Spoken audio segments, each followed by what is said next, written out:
see? Why is it? Not me.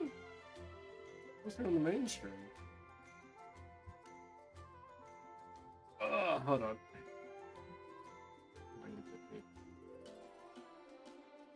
If not, I can swap it around. Stupid.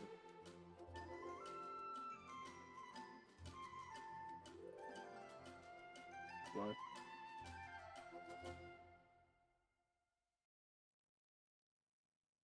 Ah, that's weird. How did I get it doing that last time?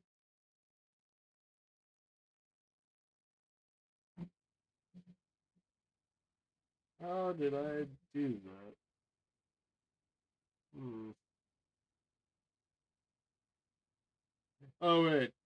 Okay, I remember. That'll auto capture. It's just not display capture.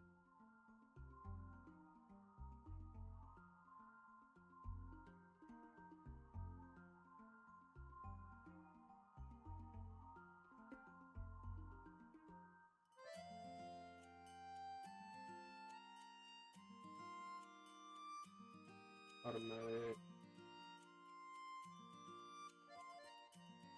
With the window. Nope.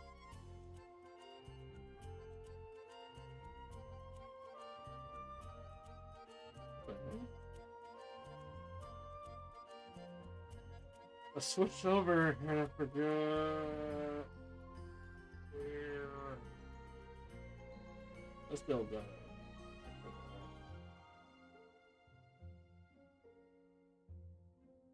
Wait, I don't need that. No, I do need that. Why isn't that? What's going on here? Play primary monitor. There you go.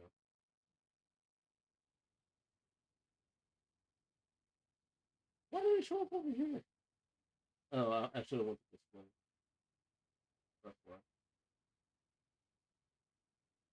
My slow ass. Oh, there. Dance with me.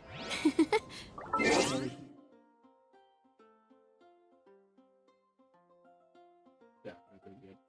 How's it going, everybody?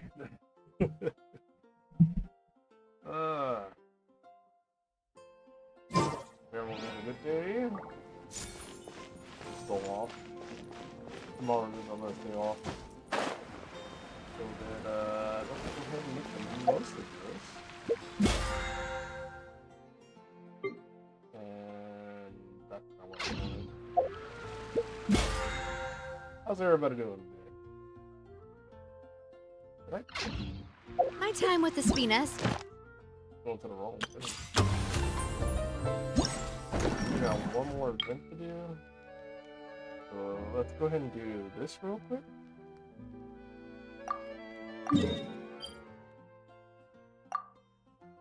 And make one of my French moments.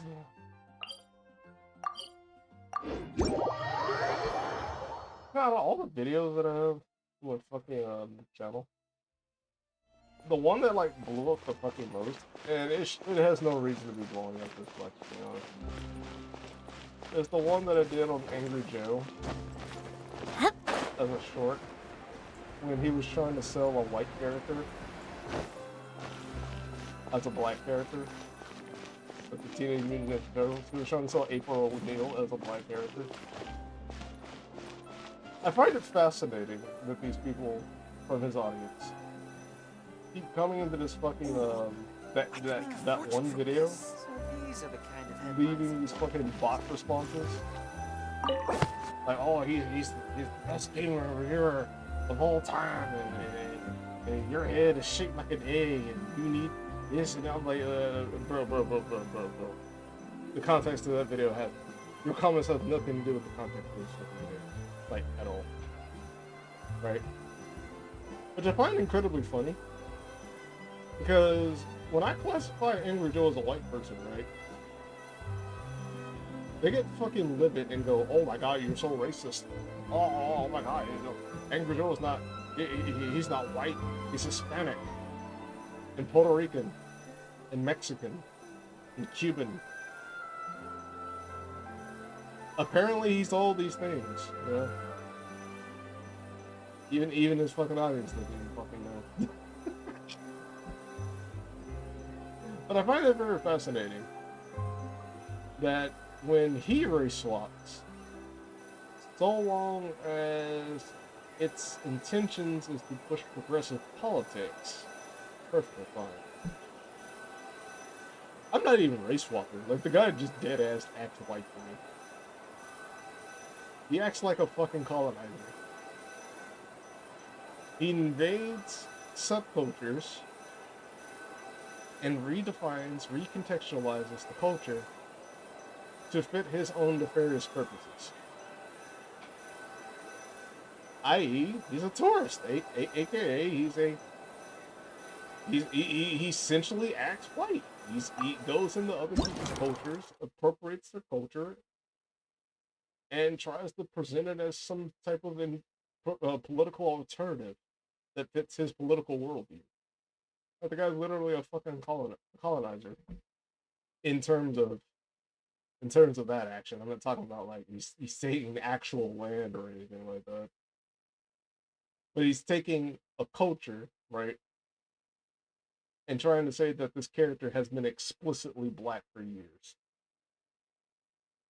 And that the white man took away our black sister from running around in the sewers. No, no, no, no, no, no, no, no, no. That's your ass in the sewers, bro. That is perfectly fucking fine. Like, and they don't get it. It's like, how do you guys not understand that? But then again, they do.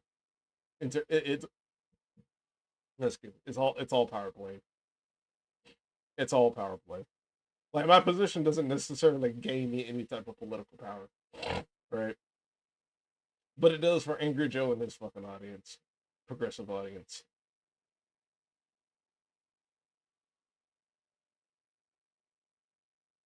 Let's see. Under position requirement. Present the environment and characters who will be performing. W of this.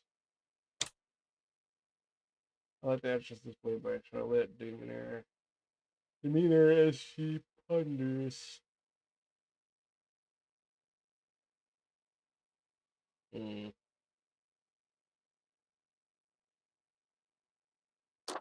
I'll say this one. It's based on the narration. The actress has set up the camera at the lane corner. No, it'd have to be this one.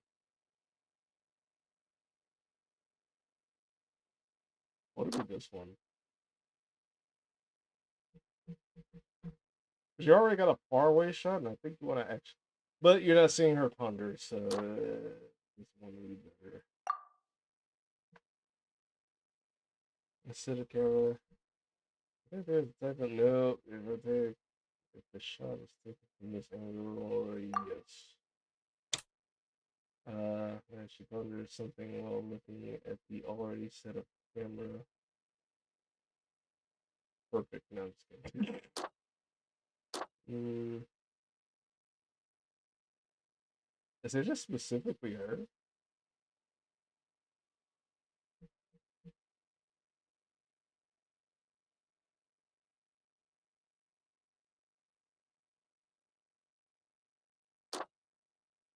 I want to say that. Oh, the actress played by Shana ponders her pictures, contents while capturing the scenery of the sport in the frame.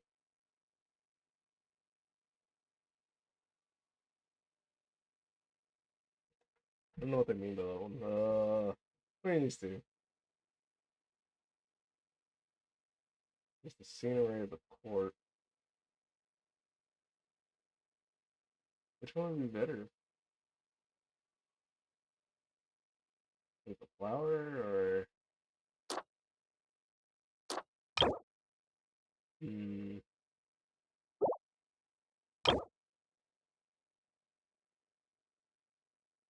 But you won't be able to see the surrounding scenery as well. Okay, so it's gonna be this one. Film the actress played. She shows her changes in the mood. Obviously, at this point, to be able to capture the entirety of the court at best.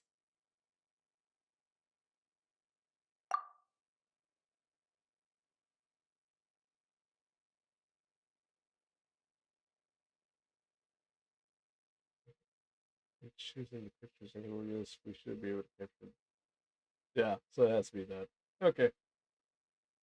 Commence the filming. 20 points. A 20. So I didn't get the full 30 on that one. That was the right one. That was the right one. That was the right one. Okay.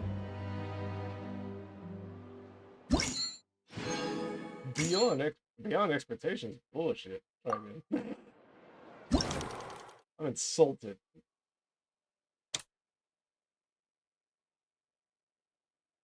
So it has to be this one.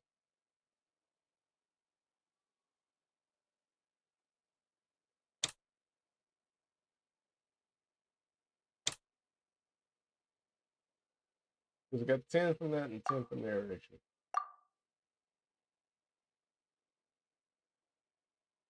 Yeah, so it has to be that one. This wouldn't make any sense. Like, you're watching the same scene twice. So.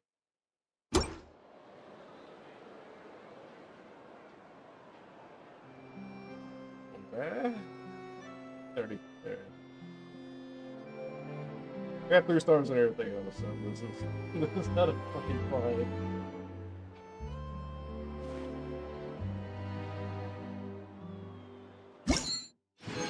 Divine handiwork. So divine that even the peasants of Hollywood would hire me.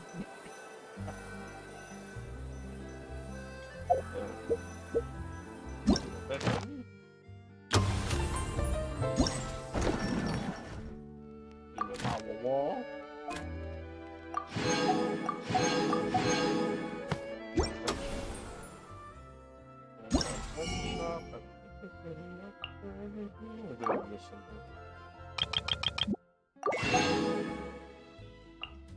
Oh, what is it?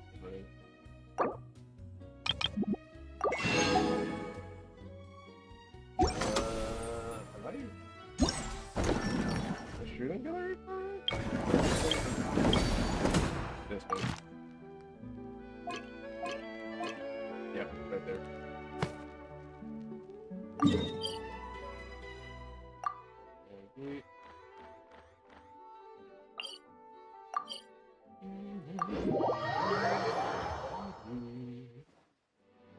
Alright,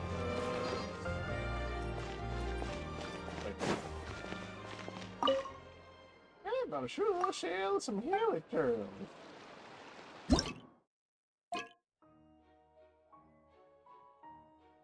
Actually, that's what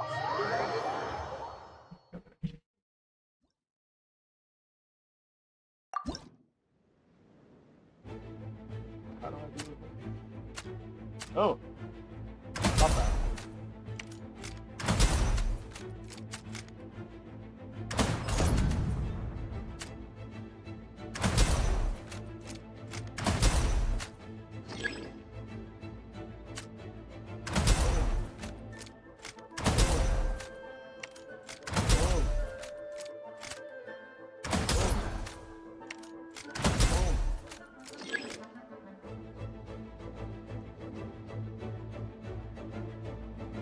Music is so fucking dramatic, my god.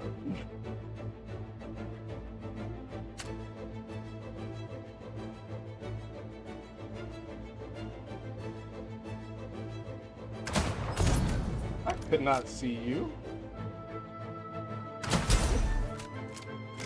No!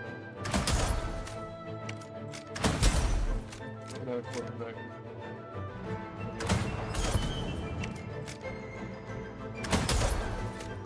Oh.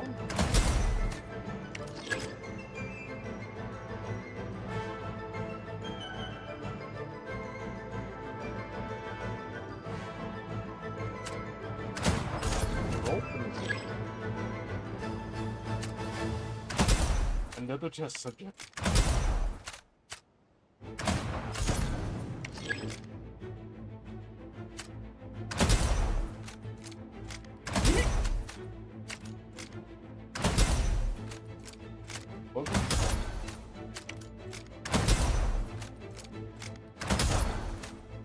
What a headshot. My shooting gallery.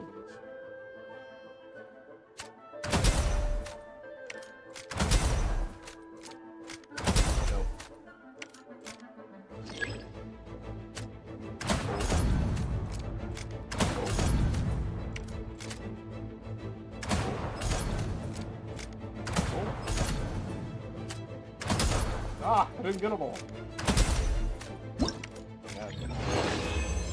Yeah, boy.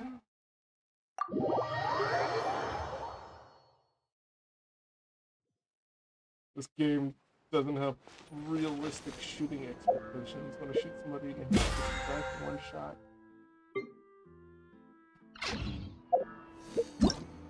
Mio. My individual expectations. If you don't, you're a bigot.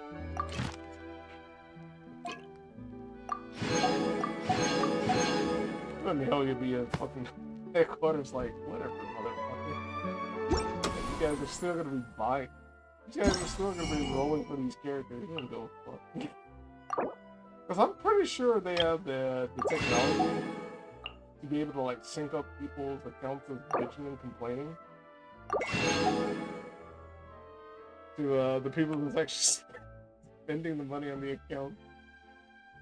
Like, so let me get this straight. This guy's bitching and complaining that the characters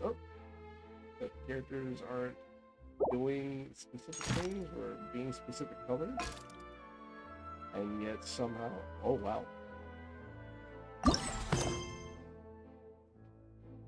I've let this thing get way behind. Let's fix that.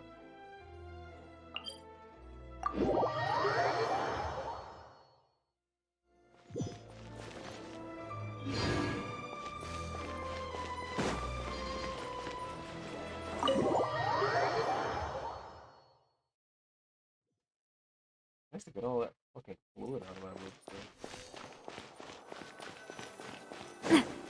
I need to find other methods back to maybe like because I hate the idea of me having I have to go to sleep when I go back.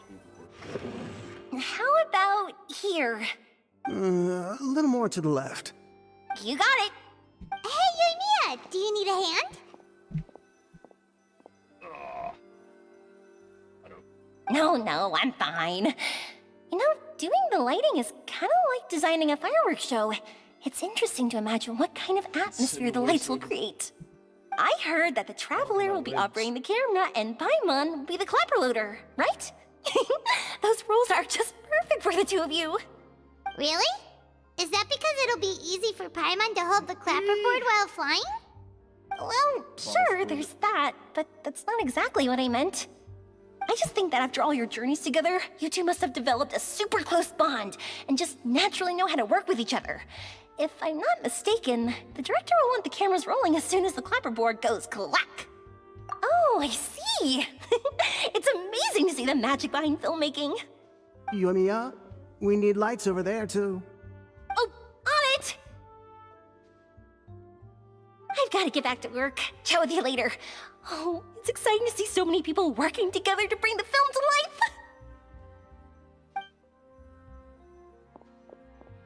Seems like Mia's really getting into it. But she was right. We do have a super close bond, don't we? Yeah. Paimon's really happy to hear that. The bond is the closest to the rations.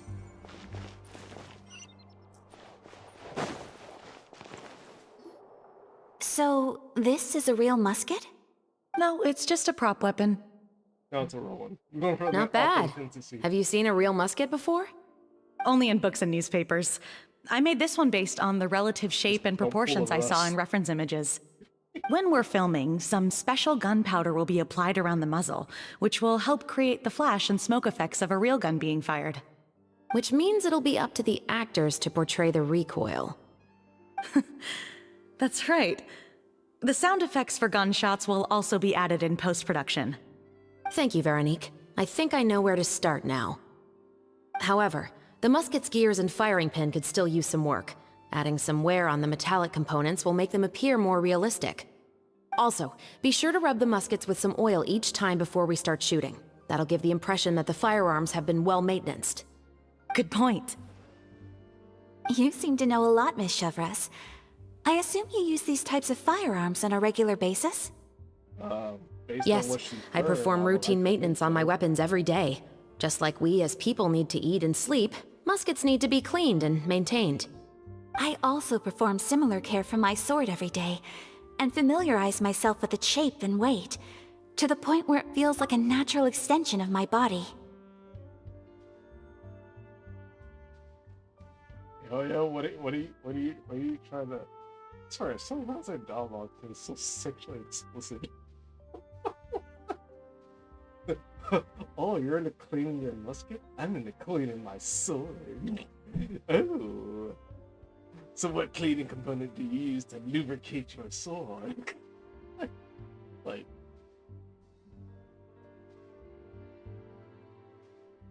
Okay. Yes, this way, our weapons will never betray us in the heat of battle. Yes, well said. It seems we have the same philosophy on this topic. Oh, sounds like they found a common interest to talk about. Swords and guns. Though these props differ from the muskets I use, I can still give you some pointers. Swords and guns. Good. I look forward to your instruction. First and foremost, never point the weapon at anyone, regardless of whether it's a real or prop weapon or whether you're holding it or it's on the table. This holds for any time when you're not actively engaging an enemy. What's that fucker's name? Bolwick? The guy that shot like the that actor in Gilther. Yeah, he should probably be playing this right now just to get a understanding of what to do with a prop gun. Okay, understood. When aiming the musket, extend your arm so that it's level with your shoulder, and use your eye to look down the weapon's sights. Like this? Not bad. Now, try saying your lines. This is the end of the road for you. She's holding it sideways. Oh my god, Ayaka's black. Welcome to the hood, Ayaka. Good. Now turn your body a little. That way, you'll give your enemy less of a target to work with. And relax your shoulders. Here, allow me to demonstrate. This is the end of the road for you. They're both black. Huh. Excuse me, Miss Chiori. Director Farina, there's something I wish to discuss with you. Oh? What is it? Like this? Yes, much better. What do you think? I do see your point. But are you sure you wish to do this? I believe it would be most fitting. Well, if you insist. All right, I understand. Miss Ayaka, Miss Chevres, could the two of you please come over here? Huh? What's going on? Are we gonna start filming now? Let's go see. What is it? I have a question for you, Miss Chevres. Would you be willing to play the role of a musketeer? What? To clarify, I would like to turn over my role to Miss Chevres. But brother... Don't worry, Ayaka. I actually view this as a good thing. I was becoming troubled trying to set aside some time to speak to the staff at the Palais Mermonia. I would like to have some conversations about the cultural exchange between our two countries, and I've heard that the bureaucratic process here can get rather complicated. Now, I will be able to focus on my work. Besides, you also know that I'm not really one for public performances. Are you really sure? From a director's point of view, I also felt like the relationship between the two musketeers in the original story could be improved. The older brother in the story plays the lead role with his overbearing character, But this causes his character to overshadow that of his sister, and the theme of the two supporting and relying on each other isn't. But if we were to change the siblings to two sisters of a similar age, then that aspect of the story might come through more clearly. Also, I've seen you instructing Ayaka. That cold and dignified personality is exactly what we need for the older musketeer. Of course, even with all these insights, the decision should still be made by Miss Chevreuse. Chevreuse mentioned that she really likes the story, right? Paimon bets that she'll take the role. All right, I'll take the role. Good. It's decided then. I'll get started on making edits to the script. We'll also need to make some immediate adjustments to the lighting, props, and costumes. I have a feeling that our adaptation will be even better than the original story. You're doing a great favor for me, Miss Chevreuse. You have my gratitude. Don't mention it. I like this character, so if anything, I should be the one thanking you. Well, since my brother is the one who brought up the idea, I suppose there's no need to worry. Let's go, Miss Chevreuse. I look forward to working with you. Please, just call me Chevreuse.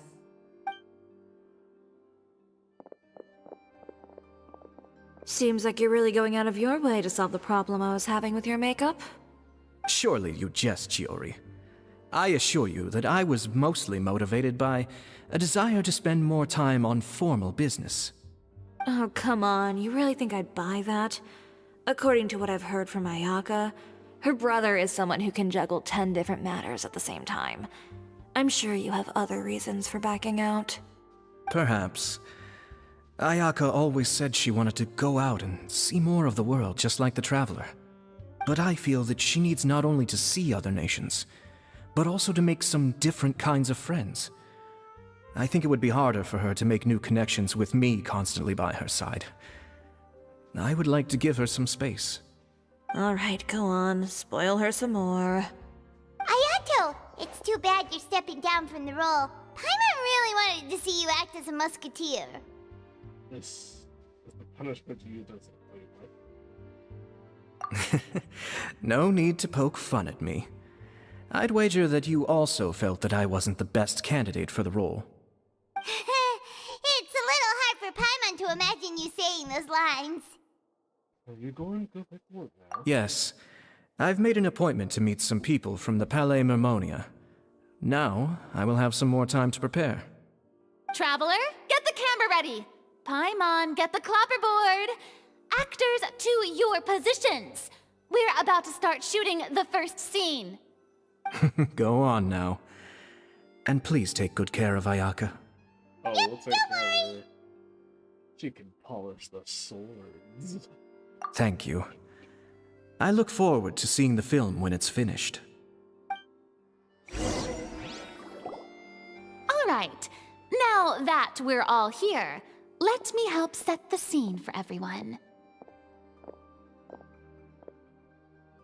The first scene takes place when our two main characters are still living at the Baron's estate. They've been ostracized and verbally abused by others in the household, but they still have no idea why. We want to capture how naive and innocent they are, despite their pain. Chevreuse will be playing the role of the older sister, Tulip, and Ayaka will be the younger sister, Iris. Be sure to get close-ups of the main characters at the right moment. Silence on the set! Am I doing Lights! Camera! Action! Let's go! Tulip, Mother's been out for quite a while now. Perhaps she went to pick some flowers on the way home. You know how she loves flowers. it? Okay, I'm not. Iris, Tulip, I'm home! Mother! You were out for so long, we were beginning to worry about you. I'm sorry, but I'm back now, safe and sound. I didn't think I was. Here, I brought your favorite treat, apple turnovers. Mother, what are those bruises on your hand? mother. Huh? What bruises? Oh, I must have bumped into something while I was working yesterday. But I didn't notice them this morning. Then perhaps they're from when I accidentally tripped when I was out just now. By the way, did you have fun playing at home? What's the matter, Iris? Well, we've realized that no one really wants to play with us. They even took Iris's doll and spat at us. And they even called us names. They said we were... Male monkey. It's all right, don't worry. Girls, listen to me. I can definitely see this thing. Something real. Like, what's that movie they came up with? Where it's like a trans girl movie. Oh, like, what was it? Knockers? I forgot the name of it. I could definitely see it being this. Oh my god. Very equivalent of each character. What are they 10? It doesn't matter what anyone says. Don't listen to them.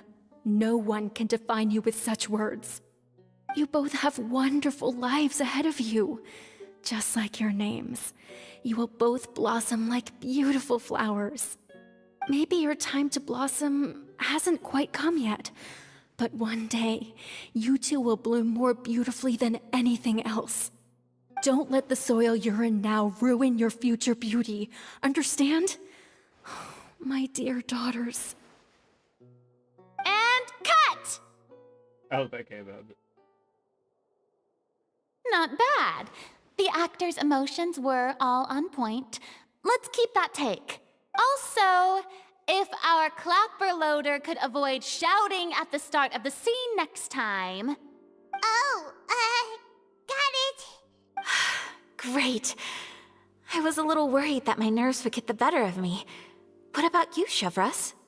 I felt fine. The lines weren't too difficult at all. Seems like Farina must have adapted the role nicely. You two were great. I couldn't tell it was your first time acting in a film. You should have more confidence. Thank you for your encouragement. Positions, everyone! We'll move on to the next scene after we try a few more camera angles.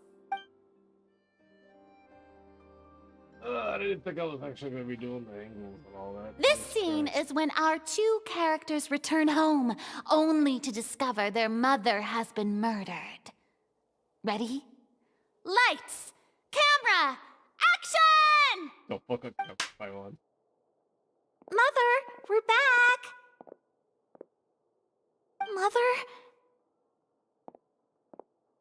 Majaja. What's wrong, Tulip?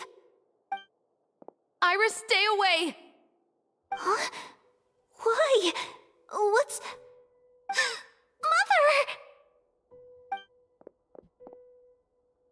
Mother... She's...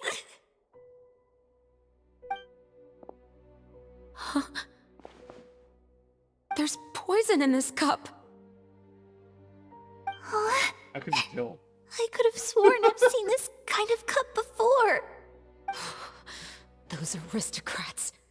They didn't even try to cover up their actions. Yeah, I can believe it.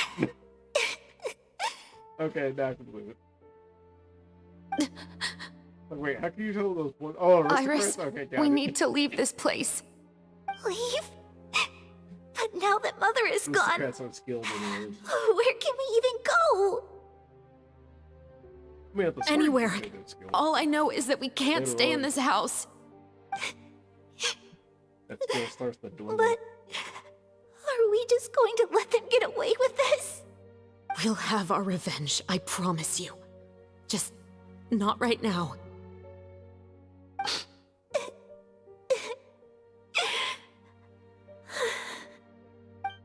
Oh, yes. Come on, let's go. No, wait. We can't just leave Mother here like this. At least let me leave this rose with her. That's why we went out in the first place. To buy her this flower. All right. Goodbye, Mother. We'll avenge you. Someday. And this is the part where they try to transmutate their mother. And cut! And they burn the house, and Iris loses her body, and her soul is implanted into an armor, and then she loses her left arm and left right leg. Beautiful! Great performance! The Full Metal Chevros. Oh my, you're so amazing, Ayaka! And were those real tears I saw? How did you do it? I was surprised too. Thank you for the kind compliments. Actually, as soon as Director Farina said action, I told myself not to think about anything. I just felt the weight of the moment and became the character. It's quite similar to practicing the art of the sword. You clear your mind and focus only on what's happening in front of you. Ayaka's performance was amazing. Have I discovered an acting prodigy? Pipe down, everyone! We need to move on to the next scene! The Full Metal Chevros. There you go, Amelia. Full Metal Chevros. Make it happen. Huh? Are we done already? But Paimon wants to keep playing with the clapperboard. How do you feel, Traveler? Is your arm sore from holding the camera all day? Yeah, it was okay. Good work, you two. You too, Chevros. You were quite the actress today. I've read this novel many times before. I have a good grasp of my character's mindset. Anyway, do you remember my request from yesterday? Oh, right! We were having so much fun that Paimon nearly forgot! You have a case where the murders seem really similar to the cases in the novel, right? So, how are they similar exactly? In the story, the main characters grow up to become two musketeers, always using their guns to carry out their revenge. And on each of the victims, they place a rainbow rose as a signal that they've returned. Yes, that's correct. We found rainbow roses just like in the novel. Seems like you're connecting the dots now. Oh, that does sound pretty concerning. Especially after seeing the script today. Oh, now Paimon can't stop wondering what kind of ulterior motive the murderer might have. What do you think, Traveler? You're smart. Paimon wants to hear your thoughts. Only there to assist. I think we can know the case. Good. On behalf of Fontaine's Special Security and Surveillance Patrol, thank you for your dedication to justice. There's no time to lose. We should start investigating right away. Follow me. Huh? Right now? Well, we just got done filming all day. Paimon's so tired. The most valuable intel always comes after nightfall. They are like small, remote islands in the middle of the sea. If you don't stay vigilant, you will pass right by them in the fog. That's how one of my favorite books always puts it, at least. So, where are we going right now? Let's start by checking out some workshops that sell mechanical components. If the culprit is making their own weapons, it's very likely that they'll visit those sort of places.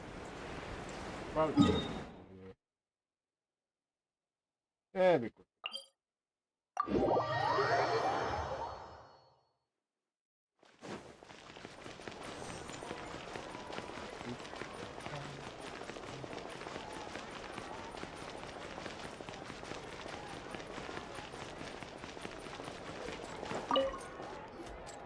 Welcome to LeChaux's Clockwork Workshop. How can I help you? Hello. I'd like to know if anyone has purchased some special components lately. Special components? Sorry, could you be more specific?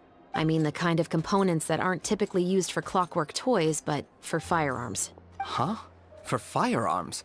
No, we don't sell those sort of things here. Don't misunderstand. I'm not here to cause any trouble. We are merely investigating a case, and we're hoping that you could cooperate. Who's this guy? I was like, yo, you look like high definition and well dressed. Well, to be completely honest, I'm not even sure what kind of components that would entail. Case. Has anyone ever purchased components here as an individual rather than on behalf of an organization? Yeah, this doesn't look suspicious, not at all. We have a lot of customers who buy toys, but those who buy components are all regular customers who buy in bulk on behalf of their organization. Is that so? I understand. Thank you for your cooperation. You're welcome. It's the least I can do.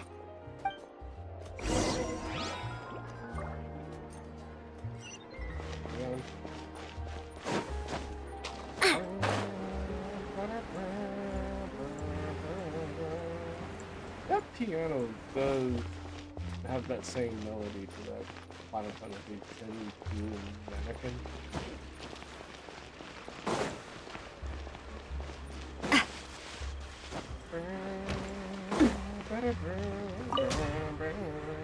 Oh, hey, Chevris. Run out of oil for your musket again? Killed those fucking dark aliens. I got stuck with dark aliens. Hello, Estelle. I want to know if anyone has come to your shop recently to order some firearm components. Oh, is this another case? Let me think. I don't think so. Some people have requested that I make some prop guns for the Fontanalia Film Festival, but I refused all of those requests. Oh? Why's that? Because there's no profit! I only make things here that can do some real heavy lifting. I don't have the energy to make some new molds just for the festival. Then has anybody come specifically looking for mechanical components? Well, I usually sell off my scrap to the Fleuve Cendre. I don't typically give them to one specific person. I understand. Thanks for your cooperation. Don't mention it. Always happy to have the Musketeers' patronage. Seems like we haven't found any leads to go off yet. Yeah, unfortunately. All right, let's head to Fleuve Cendre next. Huh? Are you sure? People might not be so thrilled to see the captain of the special patrol there. You think so, huh? Then I guess you don't know. Huh? That I grew up in Fleuve Cendre. Bum, bum, bum,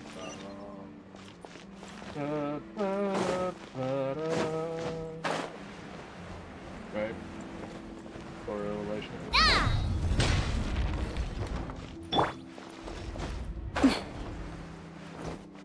We need the ladders. Oh. I would have broke my leg with this damn thing. Oh my god. Hey man. Perfect.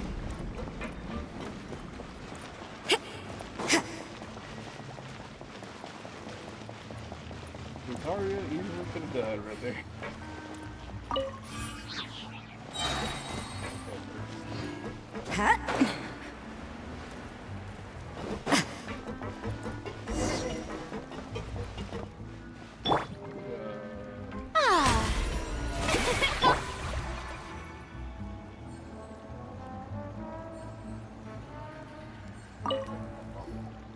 Hello, I'd like to ask some questions. Make these coffee up like that.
cancel that fucking coffee.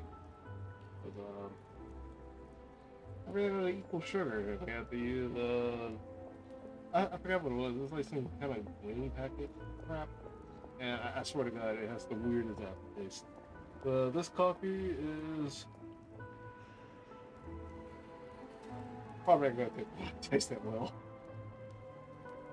I don't know anything. Don't worry, I'm not here to arrest anybody. You say that now. Can't trust you cops. Deep on the chaperones. It's the truth. Here, take this as my guarantee. Wait, did Paimon just see what she thinks she saw? Is the captain of the special patrol bribing a citizen? Buying info. Seems you're different from the other guards. What do you want to know? Have you heard anything related to muskets in Fleuve Cendre lately? Anything at all? Muskets, huh? All I know is that about 2 weeks ago, we started hearing some loud noises at night. So loud that it's been waking me up. Were they gunshots? Possibly. It's hard to tell around here. Someone's house collapsing, a pipe exploding somewhere, it's all the same. But the noises I'm talking about definitely happened after I fell asleep. Do you know where the noises were coming from? I don't remember clearly. Is it that you don't remember, or that you need to think about it some more? You tell me. Then please, think about it some more. She's giving her even more Mora! I didn't see anything. Paimon, you fucking snitch. Maybe she's just giving something to food, yeah. The noises came from the end of the Southern Waterway. I came out and had a look for myself and I wasn't sleeping well, but I didn't dare get too close. That's all I know. All right, I'll take your word for it. Thanks for the pâte de fruits. Yeah, see? That's all I saw was that different. I'll tell you different. French word at the French word. No need to be surprised. I grew up here, remember? I know how to get people around here to talk. That's a fruit too. My apologies, I'm all out of sweets. Though I do have some other tempting snacks in my custody. Fries, fried chicken, and even onion rings. But taking care of junk food is my responsibility. You're better off sticking to your normal, nutritious diet. You just whooped that out of nowhere. Now then, What the hell? let's keep going.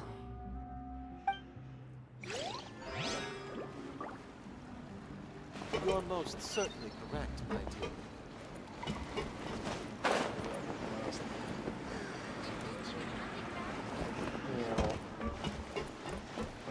Wait, wall tinder. Let me get one of the rocks. It's been a while, Tetro. Please, just get on with your request. I want to know if you've heard anybody talking about muskets lately. Information isn't free, you know. I've heard that bandits have been extremely active in the countryside recently, and they've been affecting the delivery of goods to Poisson. I can allocate some more manpower to help out with that problem. What do you say? You're still as helpful as ever. One of our men got drunk at dinner about a month ago and lost his gun. 3 days later, it turned up in the corner here. What's weird about that? He just forgot where he put it, right?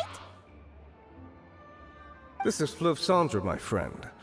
Anything of value left in the tavern won't ever make it to the next day. But that gun turned out to be an exception. It didn't get any new wear and tear on it, and didn't even appear to have been fired. We were quite mystified as to what could have happened. I suspect it came back because the weapon was already known to the guards. You mean, a criminal was afraid the Marechaussee Phantom would use the shot marks to track them down? Maybe. But if that's the case, the culprit really took great care to avoid getting caught. I didn't say anything about a criminal. In Fleuve Cendre, knowing who was killed is as easy as knowing what clothes you're wearing today. It's the guy living in the east side, isn't it? I've never liked him. Every time he's here, he just orders a drink and sits there with a nasty look in his eyes. So, who was the one who lost the gun in the first place? Don't bother. Even if you ask, he wouldn't admit to owning a gun to some strangers.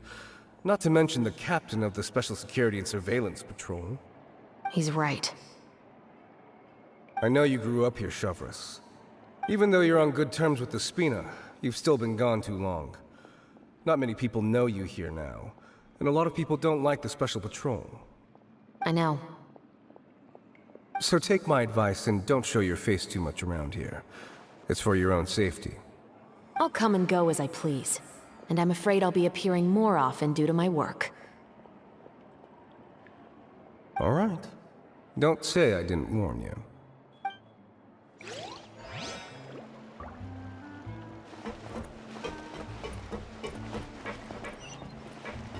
Starting to relate with Shovris even more. It's just like the black community. Whatever business you're in, you gotta keep up with the changing times.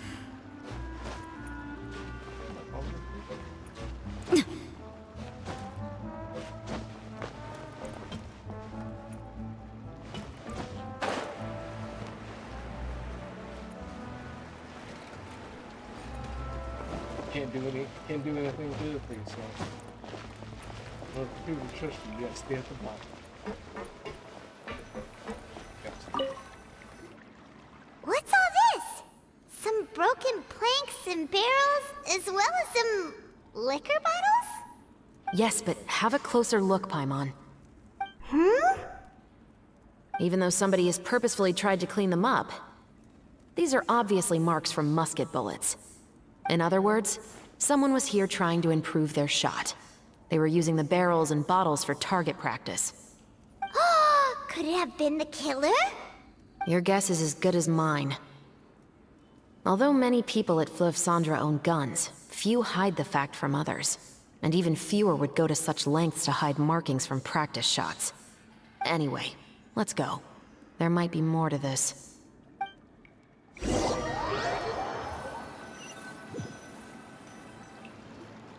Seems like that's all we'll be able to uncover for today. Paimon feels like we managed to learn a lot more here than up on the surface. Yes. Assuming that everything we found is indeed connected to our suspect, then their timeline was probably something like this.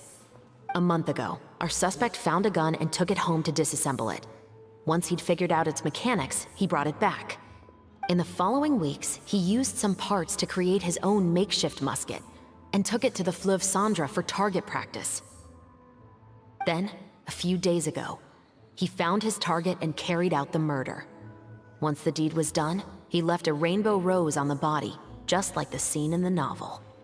That all makes sense to Paimon, but we're still no closer to figuring out the killer's identity. The deceased was a resident of Fleuve Cendra. It's said that he was a poor, solitary man. Yeah, that's also something I'm trying to figure out. If we are indeed following the novel, and there's a story behind the murder, then this murder should be an act of vengeance. But according to our investigation, the deceased didn't have any enemies. He was no saint, but no one's heard of a rival who hated him enough to shoot him dead. Much less care to leave a rose on his body. What message is the killer trying to convey? And to whom exactly? We've thoroughly investigated that possibility. He claims to have spent the whole day at the Opera House on the day of the murder, and the staff there have confirmed his account. Okay, so he has an alibi. Not only that, he lacks a credible motive as well. He has a family of his own, and both of his parents are still alive. I've looked into his records. He was adopted at the age of 6, and all the proper procedures were followed. There are also records of him at an orphanage before then. In the story, the mother of the 2 musketeers was murdered after the children turned 10. Of course, he could have changed the children's ages, but I don't want to assume anything without evidence. More importantly, I've also had a chat with him in person. He didn't seem like the kind of person who would pull the trigger to kill a man. Then, what should we do now? We have all this new information, but it doesn't help us move forward. Investigations take time. I didn't expect us to catch the culprit in just a single day. How about this? Let's spend the next few days filming with the crew. We can continue the investigation once we're done with the film. I'm sure that given time, new leads will present themselves. Wait, but weren't you saying Intel is like small, remote islands in the middle of the sea just a moment ago? Wouldn't you just miss them if if you were to stop looking? Ah, but the book had more than one reference to the islands, Paimon. Oh? What else did it say then? As long as you spend enough time sailing through the fog, you'll eventually come across an island. I'm sorry. That sugar syrup. I can't do this.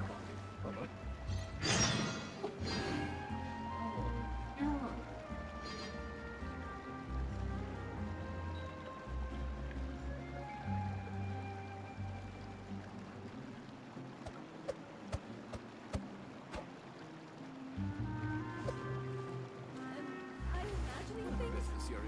You gotta keep up with the changing times.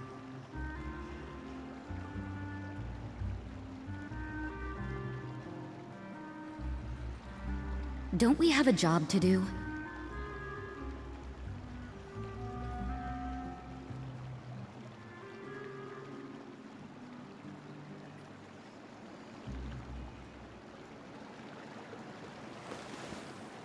Am I imagining things? Or is all this standing making me dizzy? Whatever business you're in, you gotta keep up with the changing times.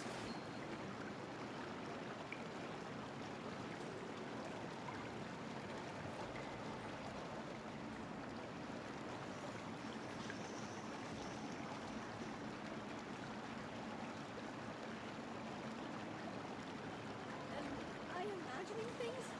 Or is all this standing making me dizzy?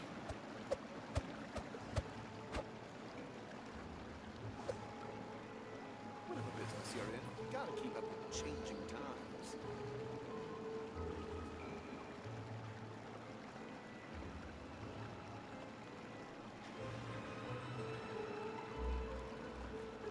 Everything is negotiable, except overtime. Yeah, I think. Am I imagining But things? it's like, Or is all this stay standing making away me from dizzy? any of these sugar substitutes like green packets. That mess is like the most disgusting sugar substitute I have ever tried. Like, that shit makes Splenda taste better. It's got this weird ass aftertaste. Like, you drink it. It's filming time again! Our schedule is jam-packed for the next couple of days. Like, in its form, it doesn't taste that bad, right? In its solid form, the initial taste ain't that bad. It's when you like. Anyway, really let's head out and dissolves meet in up with your the others. mouth. It really like. It hits that tongue, mother. That is nasty ass something. Do not try it. My God, you gotta really hate your enemies to put that in someone's drink. Like, really. Like, if you really hate somebody, you want them to really put that in their drink. Like, that's how bad that shit is.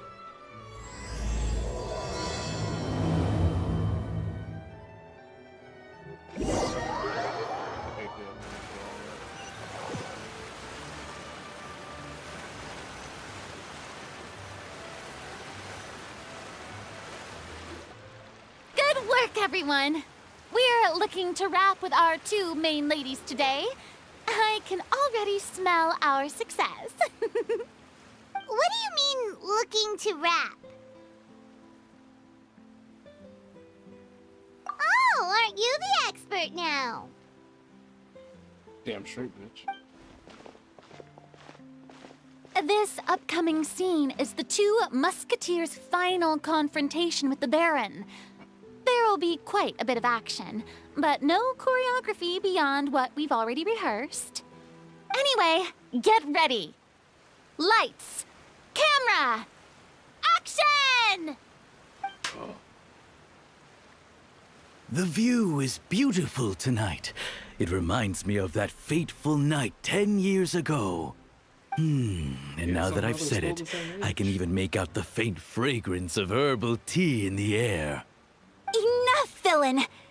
It's time that you pay for the death of our mother!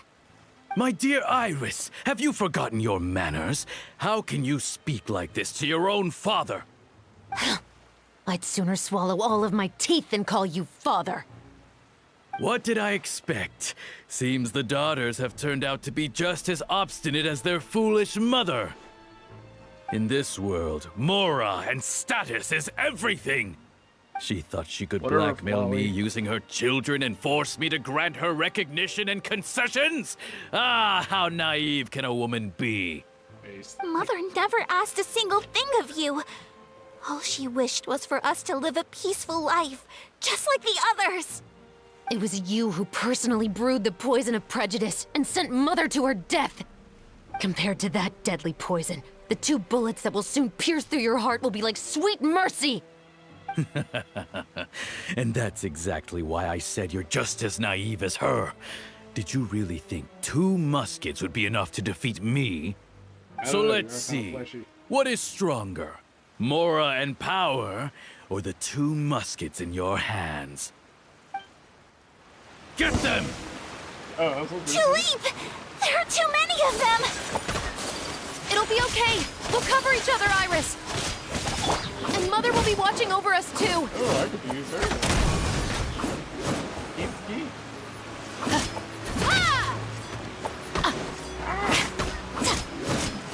Hands where I can see them.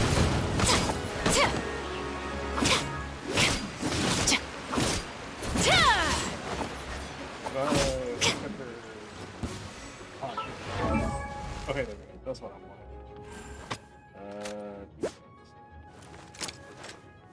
That's not bad, considering I just did like 10K. And she's a 4-star?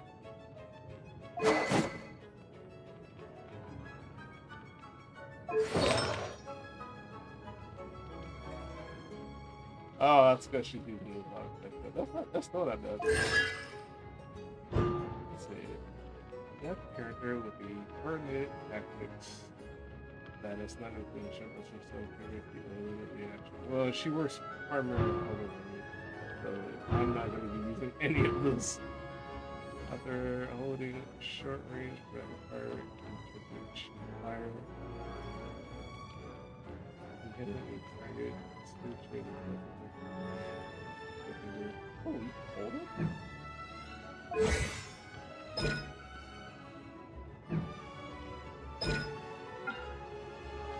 Oh, you can hold it. Overcharge all damage HP regeneration over time? And she does HP over? Oh, wow.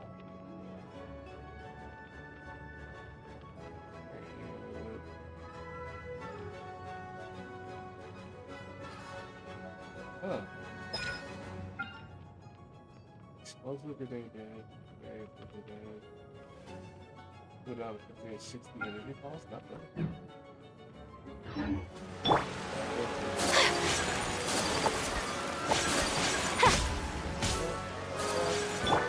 Stop right there!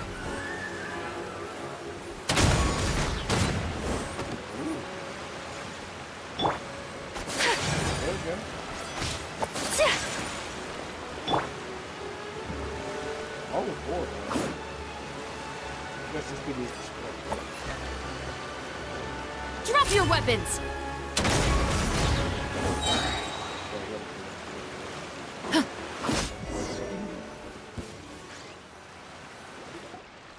You've lost.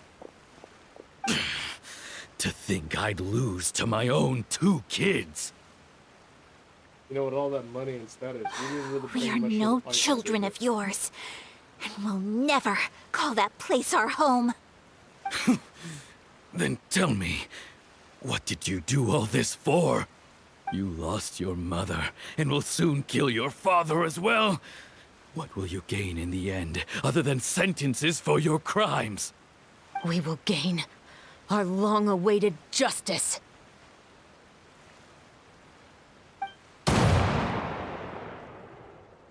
Finger bang. It's over. Finally, it's over.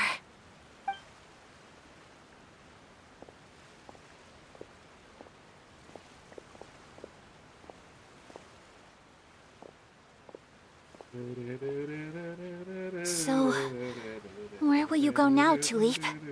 I'm not too sure, Iris. Maybe somewhere with lots of flowers? After all, Mother always did love going where the blossoms were. What about you? I want to go visit Mother's grave. Yeah, that's not a bad idea. Huh? Tulip, look! What is it? It's Mother's favorite. The rainbow rose. Look, it's blooming again.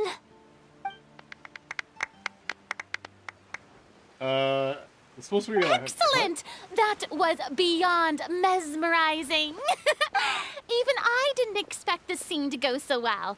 And we got it in a single take. All right, everyone. We've got a wrap for Tulip and Iris. Congratulations, Ayaka and Chevres! Thank you. I didn't expect our parts to wrap so quickly. I wish I could savor the experience for just a bit longer. Paimon totally understands. Paimon's not ready to say goodbye to the clapperboard either.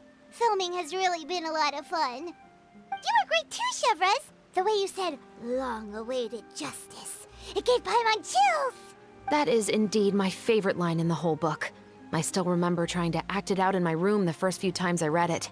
Whoa, Paimon would have never guessed you're that type. Who doesn't like stories where the guilty are punished and justice prevails over evil? Don't forget, I'm the captain of the Special Security and Surveillance Patrol.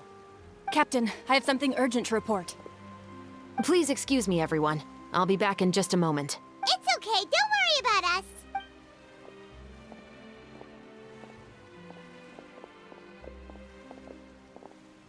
Oh? Was she whisked away by work already?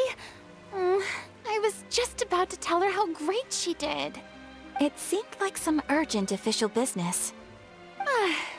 Then perhaps we should thank the stars that we were able to wrap both of your parts so quickly today. Switching around the filming schedule would have been a real pain. Anyway, I actually came over to let everyone know that we're all done for today. You can go home and get some rest. And one last thing, Miss Ayaka. Your acting skills today were immaculate as always. Are you sure you won't consider taking up full-time acting? See, I just happen to know this great troupe that's still looking for a lead actress. Thank you for your kind words, Director Farina. Unfortunately, there are still many matters that I have to take care of back home at the Yashiro Commission. I cannot remain in Fontaine to pursue an acting career. Nevertheless, I will make sure to treasure this incredible opportunity in my heart. Oh, that's a shame. But I understand. Just let me know if you ever change your mind. I believe it's also about time for me to take my leave. But hopefully I'll see you on set over the next few days. Even though my part's wrapped, I'd still like to swing by and help out the crew. See you tomorrow, Traveler and Paimon. Yep, see you tomorrow! Well, what should we do next? Maybe we'll go investigate the case some more with Chevres today. Traveler, Paimon, please come with me. Huh? Where are we going? You could say that our ship has finally chanced upon one of those small, remote islands of intel. On the case.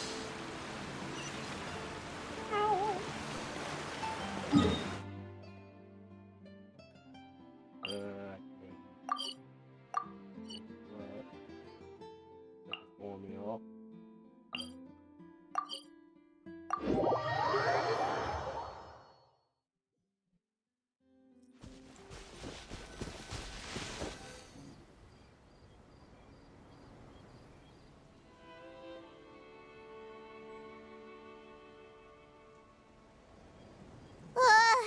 Paimon's exhausted. Paimon definitely didn't expect having to float this far after a full day of filming. So, Chevres, why did you take us here? Affirmative. It wasn't anything conclusive, but it should show us a clear way forward. Have you ever heard of someone by the name of Emily? Oh, Who? You mean that famous perfumer? She's a good friend of mine. She's lent me her aid several times in the past to resolve some difficult cases. After I discovered the rainbow rose at the scene of the murder, I sent it to her. After all, she's probably the foremost expert on flowers and scents in all of Fontaine.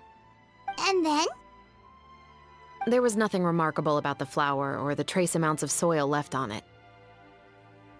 But according to Emily, the rainbow rose left by the killer was derived from a very rare cultivar. Huh. Paimon didn't know that there were different varieties of rainbow rose. Paimon just thought they grew everywhere in the wild. Flowers that are deliberately cultivated will always show some different features from those that bloom in the wild.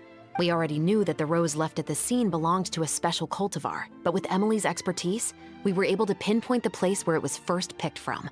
Oh, Paimon gets it now. So whoever first planted that rainbow rose was probably the killer. Precisely. And after we checked what we learned against some sales records from the past, we discovered that there's only one person in all of Fontaine who could grow and sell this specific cultivar. Really? And who is it? It's the novelist. But didn't you say he had an alibi? To be clear, I haven't changed my mind about him. I still don't think he was the one who pulled the trigger. However, that doesn't mean the true culprit never visited him at his home or never purchased a rainbow rose from his garden. Whatever the case, we will have to confirm a number of things with him. So you mean the next place we need to go is... Yes, we're going to pay him a visit at his home. Oh,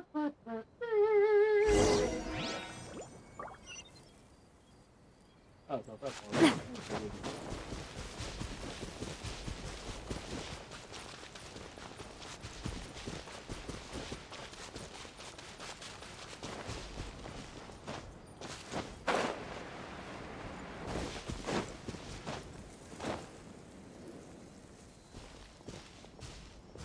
That should be his house. There are so many Gardamex stationed around the place. That's pretty unusual, right? According to what he told me last time we spoke, he hired them so he won't be harassed or disturbed. Huh. So there are a lot of flowers in his garden, but Paimon doesn't think we'll be able to pick one without alerting the Gardamex. Right, which is exactly why I think there has to be a special connection between him and the killer. So, should we knock?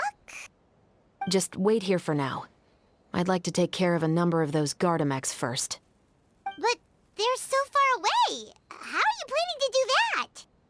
Don't forget, Paimon, I'm actually the real-life captain of the Musketeers. I'm a pop on the head.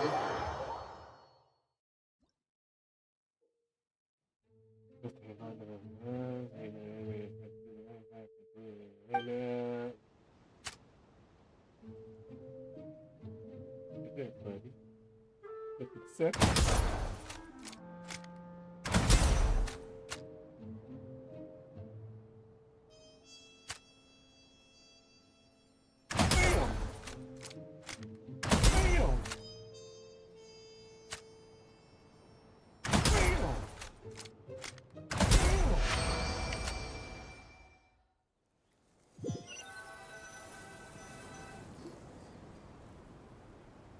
I'm pretty sure he didn't. All clear. Let's go. Oh, wait! Paimon's a little nervous now that we know he could be the killer. Can we go over our plan of action again? I'll go knock on the door and make sure it's safe inside. Once we're sure that we're in the clear, I'll ask him to come with us for a quick round of questioning at the guard's headquarters. But can't we just arrest him? We still have no evidence that he's the killer, or that he lent the killer any direct aid. Still, it would be appreciated if you could pick a rainbow rose from his garden for me while I'm talking to him. It'll help the Marechaussee Phantom confirm Emily's theory. Sure, no problem. Just be careful, Chevres. Oh, we don't know if he's the killer or anything, which is why we shot his private property. Jesus Christ. I don't live Fontaine. Hey, why are my guards dead? Oh, we suspected that you was the killer and you haven't done more with it. You're free to go. Are you guys gonna, like, Recompense me for the damages you did to my first brother. No. Excuse me, Mr. Baptiste. Are you home? Who could it be at this hour? Oh, it's you, Officer Shovras. Would you mind accompanying me to the guard's headquarters, Mr. Baptiste? We would like to ask you some questions about a case. Oh, is it still regarding the murder case from before? I cannot confirm or deny that at this time. So it is then. Listen, I need you to come with me, Mr. Baptiste. Miss Shovras, I'll save you the trouble. Oh, and you two over there? There's no need for you to pick my flowers either. It's not time for them to bloom yet. Oh! Okay.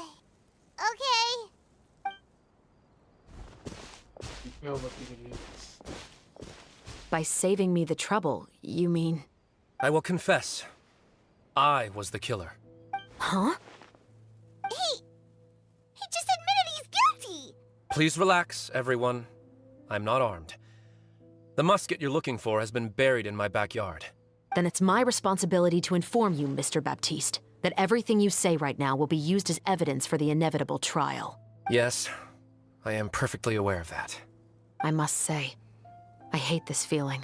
Oh? Is it because I confessed? Or because you've been proven wrong? Both, I suppose. Why are we playing Storm early?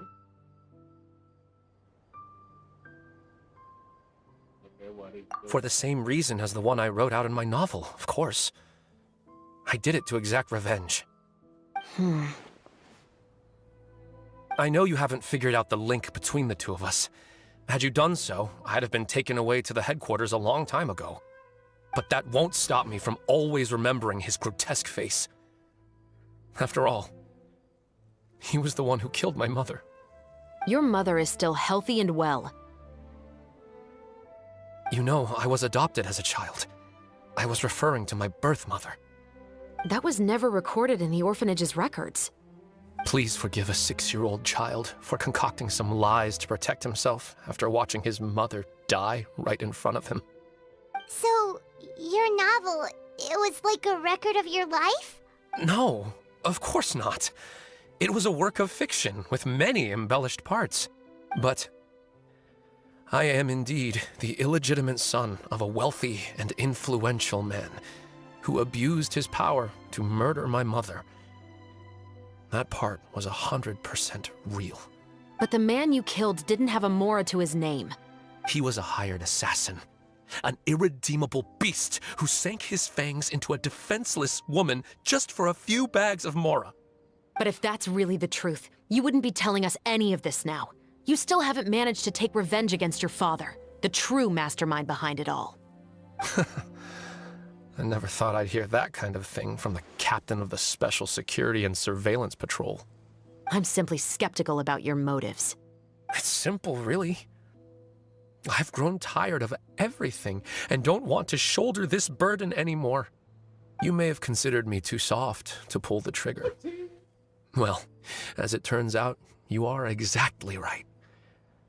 I've become overwhelmed by the aftermath of the murder.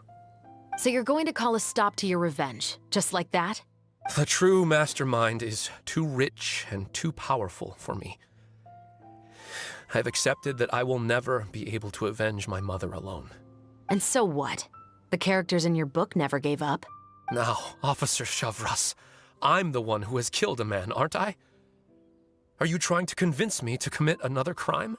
What's your father's name? How do you plan to prove the veracity of all of your claims? Well, I'd like to speak with you privately. Sure. Why don't we speak privately at the guard's headquarters? No, it has to be here. I must ensure that we won't be overheard. Fine. Let's talk here. When I said won't be overheard, I meant by anyone. I would like to speak with you and you alone.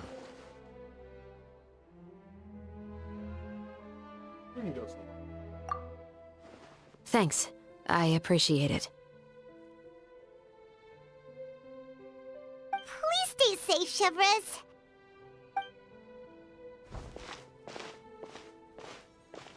All right, let's hear it. Will you really believe what I'm about to say? Well, that depends on what you're going to tell me. Fair enough. Fair enough. Then listen closely.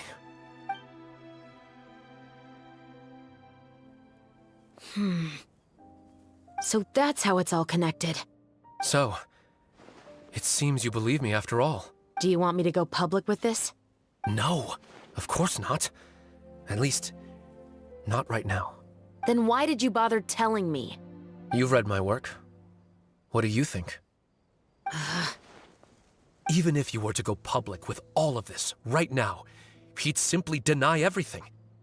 It's been too long. Almost 20 years. Anything that could be used as evidence has long faded away. Even if there might have been a solitary island of truth once upon a time, it has long sunk beneath the waves by now. Justice will never find him. Not if you don't try. I know that as the captain of the Special Security and Surveillance Patrol, you will always stand on the side of justice. But do you really think a cushy life in prison really constitutes justice for him? I bet he could lead an extremely comfortable life in the fortress of Meripede. What are you trying to say? I've been observing you from a distance. Your portrayal of the musketeer was exquisite. Pull the trigger of justice against him. Let the villain get what he deserves. You want me to let you go so you may complete your revenge? No, Officer Chavras. I know that would be impossible. No. What I'd like is for you to perform the deed on my behalf. Oh, Chevres sure is taking her time. What could they be talking about anyway? Oh, Paimon's worried. What if he decided to attack her? Oh, you do have a point. Still, do you have any idea who the rich person might be? And why the novelist doesn't want us to hear what he's saying to Chevres? Sorry to keep you waiting, you two. Hey, how did your talk go? I've already sent someone to escort Baptiste back to the headquarters for questioning. He wasn't lying about the musket. It was indeed buried in his backyard. But what about the name? Did he tell you the name of the rich guy? Yes, he did. But for now, I have to return to the Special Patrol. There are still a few loose ends I need to tie up.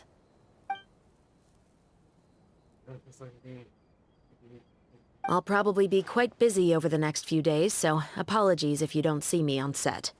All right, Paimon understands if you can't tell us everything you know. We'll just keep an eye on the Steambird then. Actually, there's still something else I need your help with.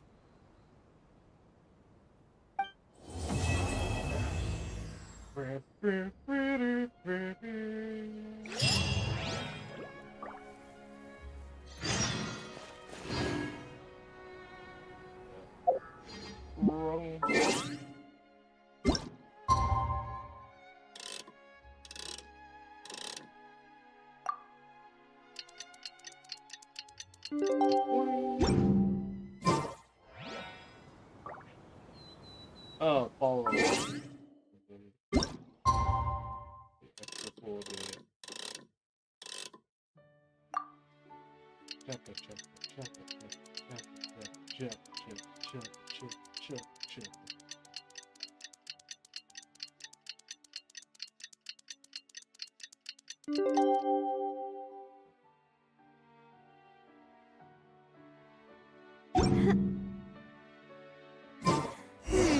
haven't seen Chevres since that night at Baptiste's place. Well,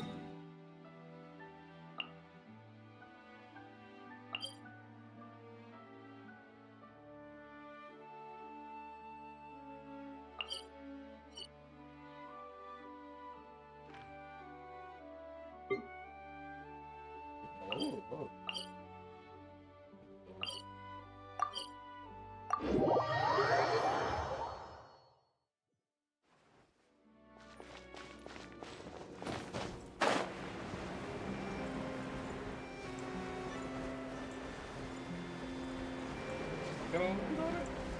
Oh.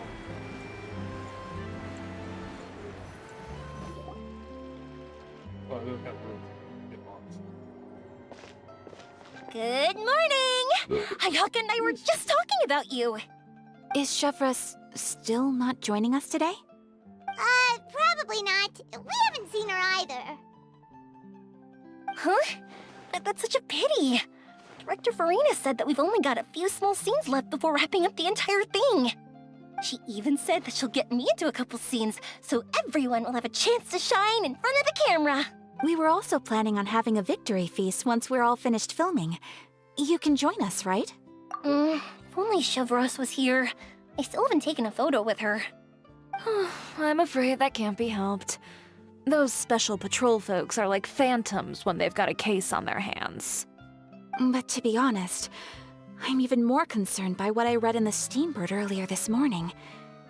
It said that the killer in the murder case was none other than the author of the Two Musketeers. Oh yeah, I heard about that too. He came forward and confessed his crimes, but gave no explanation as to why he pulled the trigger. We didn't know about this case at all when we joined the film. Is it going to affect the reception of our work? From a pure publicity standpoint, this will draw a lot more attention to our film. I have to say, though, that no director can be perfectly comfortable with garnering attention through means other than artistic skill. To be fair, I feel like that ship sailed the moment you allowed yourself to be named as the director on our posters. It's not my fault that I'm super popular. What was that saying again? My popularity has, Sunk to an all-time low? spread to the four corners of Teyvat.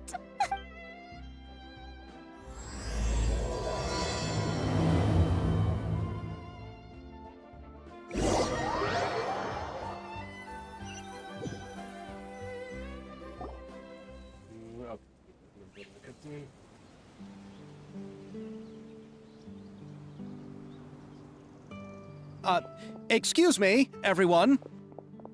Xavier! Feels like it's been ages since we last saw you.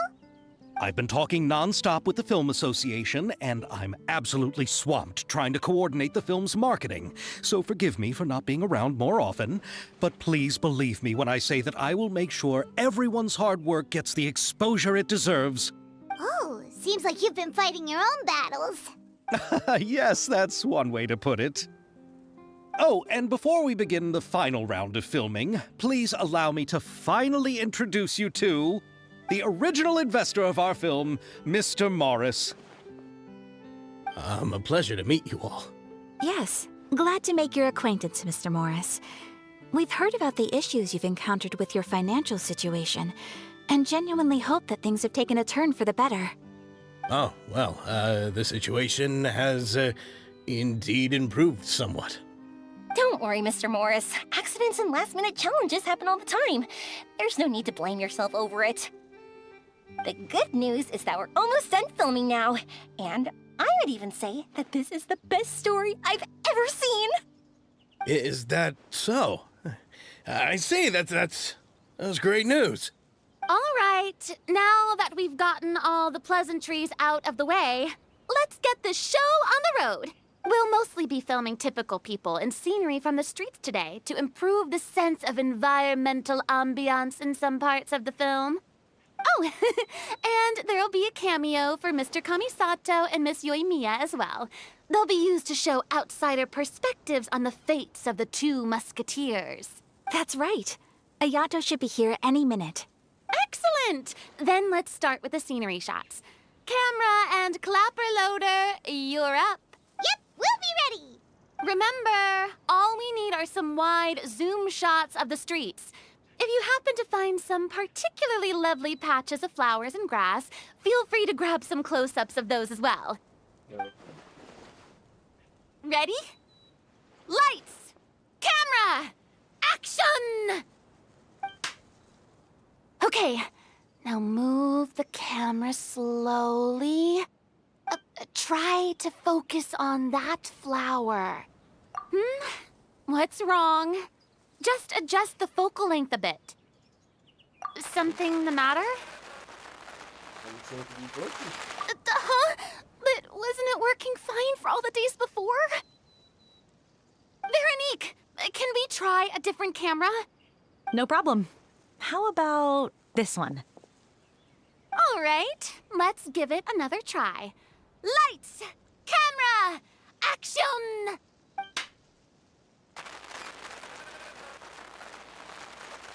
Don't tell me. This one is broken too? Veronique, do we have any other spare ones we can use? I'm afraid we only brought these two today. What? Then go find a workshop to get them repaired right away. Oh, and you too, Bono. Go find our spare camera in the warehouse and bring it back to the set. On it. Greetings, everyone. My apologies for the delay. Is something the matter, Ayaka? It seems like there are some issues with the filming equipment today. We're stuck for the moment. I see. Well, let's not just stand here twiddling our thumbs. Actors, to the makeup booth. We'll start on the next scene as soon as we get a working camera. The people at the workshop told me that the part which holds the lens in place seemed to have fallen off. That's super strange. It was perfectly fine just yesterday. Well, no time to dwell on that now. Let's get back to filming. Ahem! Quiet on set! Places, everyone! Lights! Camera! Action! By the way, have you heard about that recent murder case? Yes, I have. It seems that they've caused quite the commotion in the city. I heard that the chief of the guards is so mad about not catching the culprit that he's about to explode. Oh? I find that quite hard to imagine, considering how he already looks most days. Director, we have a problem. Oh, we're in the middle of a take! Couldn't you wait until we wrapped up this scene? No, Director, our film, all the finalized film that we've been keeping in the case has disappeared. Oh, wait, well, what did you say? Mr. Bono, please take me to where the film was kept right away. I'm coming too. No, Yoimiya, you have to stay here. Oh. Okay, listen up. Everyone who's not working on this current scene can go with Bono to look for the film. Everyone else, stay put and wrap up the scene. Unbelievable. How could all these problems happen in just one day? We're back. How did it go? Did you find the film? We found it in the sewers. Huh? In the sewers? Is the film still okay? We discovered it just in time, so we should still be able to salvage it. The others are checking now to see if we lost any specific scenes. Oh, you scared me for a moment there. I nearly thought we had lost everything. I really don't want to experience that feeling of despair again. Okay, but who could have stolen the film and dumped it there? Could it be some competitors working on other films? But if they wanted to harass us, why wait until the last day? Okay, we don't have time to really look into it right now. Let's strike while the iron is still hot and wrap this thing up once and for all. Yeah, let's finish it. Oh, God. Oh, that's bad. Things happen. I would like to officially announce that our entry to the festival, The Two Musketeers, has now concluded filming. Paimon is spent. It's so late already. Even though the filming process proved to be extremely challenging, everyone provided valuable and unique contributions to the final product. Thank you all for your dedication and support. And just like Director Farina, I would also like to extend my most heartfelt thanks to all of you. Really, you've all helped me so much. All right, let's save the awards speech for later, and hopefully also get some rehearsals in before the real thing. Anyway, now it's time to party! Let's all make our way to the beach and have a celebration feast so loud and fun that even the blubber beast will want in. Party! Party! Paimon wants to party!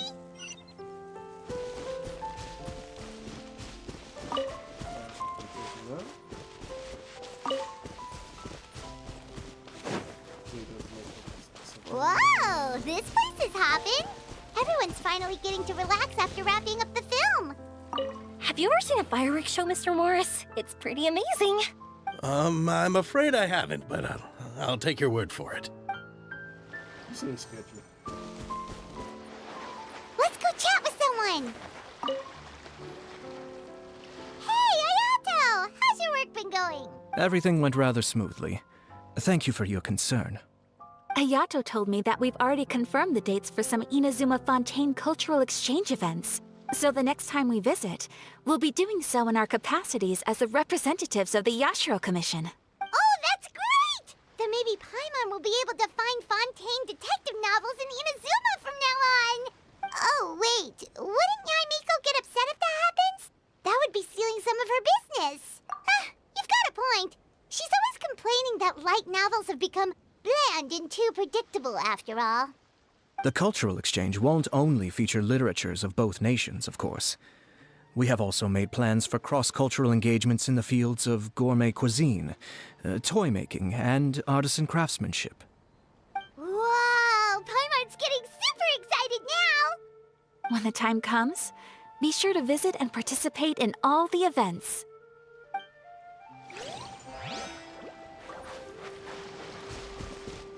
Dear. Farina! Oh, my darling clapper loader and camera operator. You've both worked really hard. Paimon thinks you worked even harder than us. Honestly, Paimon was getting a little tired of playing with the clapperboard by the end of it. Worst of all, Paimon started having dreams of you shouting, "Lights, camera, action!" into Paimon's ears. The actual dream can't even start until you've yelled that. Hey, if anything, shouldn't I be more grand and delightful than your dreams? We've been through so much together, and that's how your brain remembers me? That's not Paimon's fault. We've just used the clapperboard too much lately. Anyway, what's most important is that we've wrapped the film. I'm pretty confident that we'll take first prize. Hey, no need to mention the official name. Wait, now that you mention it, if we did win the prize, would Farina just get a statue of herself? Come on, I don't need that kind of attention. Xavier can accept the reward on our behalf. But just imagine! Farina accepting the Farina Award and holding a Farina statue. So narcissistic. I'm going back to my dessert now. You all can keep discussing that on your own.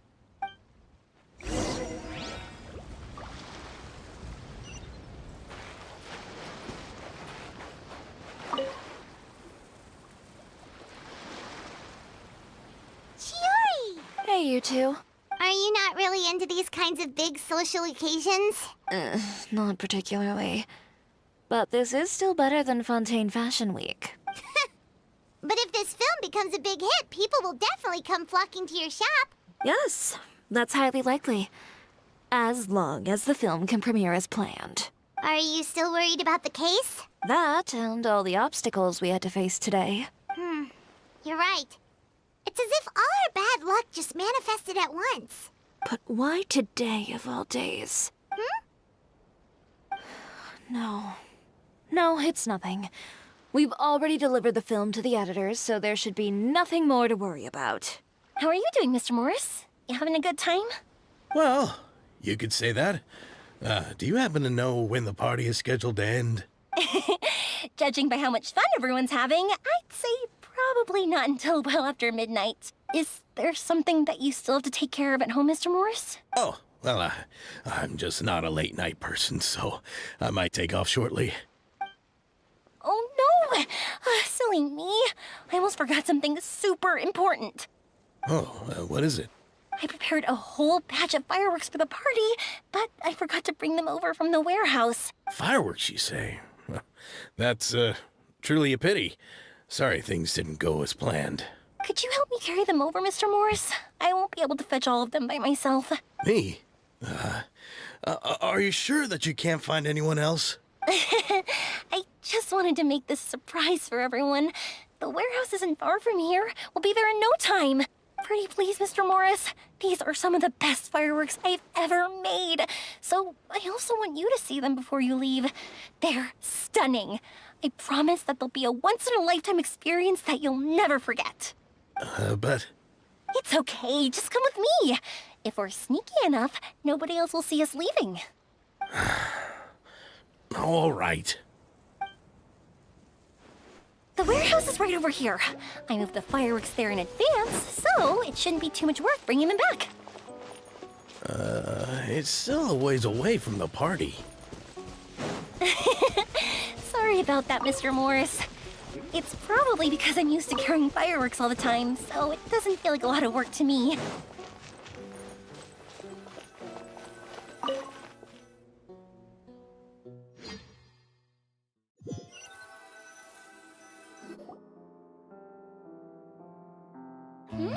It's dark in here. Wait here, Mr. Morris. I think the light switch should be somewhere over here. Why did I have to get roped into this? What was that?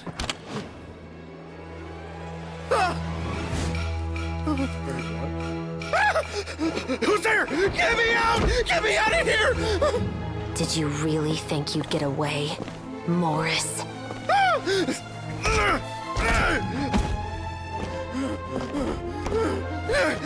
You got the wrong guy! It wasn't me! I'm not the killer! You know, Eliza died a far more heroic death than this. She fought your assassin to the end, to save the children she had hidden beneath the floorboards.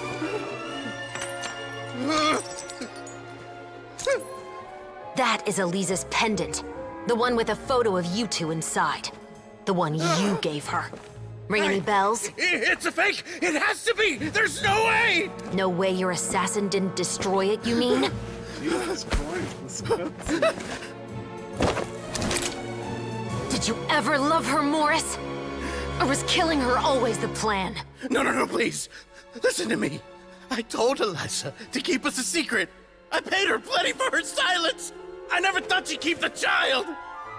Everything was gonna come out, and I had no choice. She'd force my hand. No! I'm begging you. I have money. Just name your price, please. You can keep your Mora, and you can go to hell.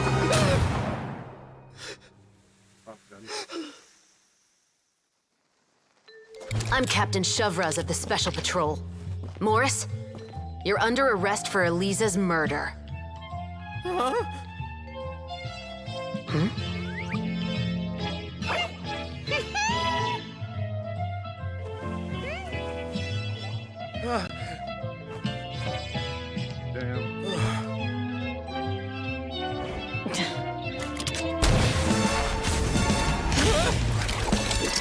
You're under arrest too, prop manager Veronique.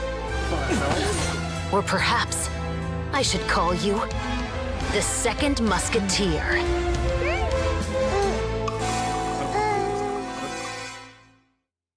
Wait, what's going on? This wasn't in the script. Drop the gun, Veronique. Why? Why would you keep me from exacting revenge on this heartless monster? Oh, yeah. Drop your weapon. This is my final warning.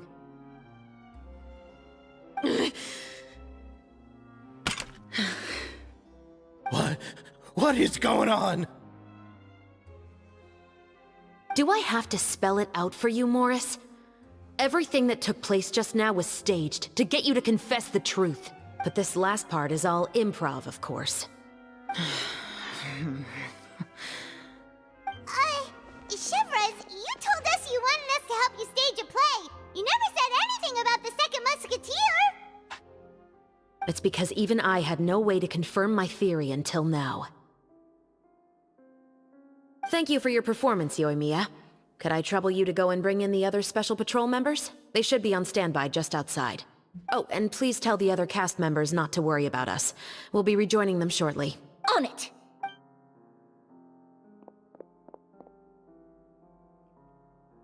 So what do you think, Morris? Care to talk about what happened 20 years ago? My patience is limited, you know. Don't force me to take you back to the interrogation room. I'd wager that you wouldn't last for more than a minute in there. With the recording we made, you have no chance of winning in court. Cooperating with us now is the most practical move. All right. I'll talk. I hired an assassin to murder Elisa. She once worked as a maid on my family's estate. She was very beautiful, and after some time I fell for her. We kept our relationship a secret and carried out an affair for some time, but it wasn't long before she became pregnant. And if my parents ever found out, they would have stripped me of my inheritance and status, driven me out of my home. I also didn't expect Elisa to insist on bringing the pregnancy to term. She even asked me to leave my family and travel far, far away with her. She believed that you were truly in love with her. I didn't have a choice. I was in love with the booty. I gave her a large sum of mora, told her to leave the family and to get rid of the baby. But then years later, she sent me a letter. There were photos of 2 children, and she even asked if I could find some time to visit them. Huh? 2 children? Paimon thought Baptiste was the only...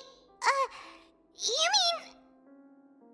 Even if she had the children against your will, you could have just ignored the letter entirely. Why kill her?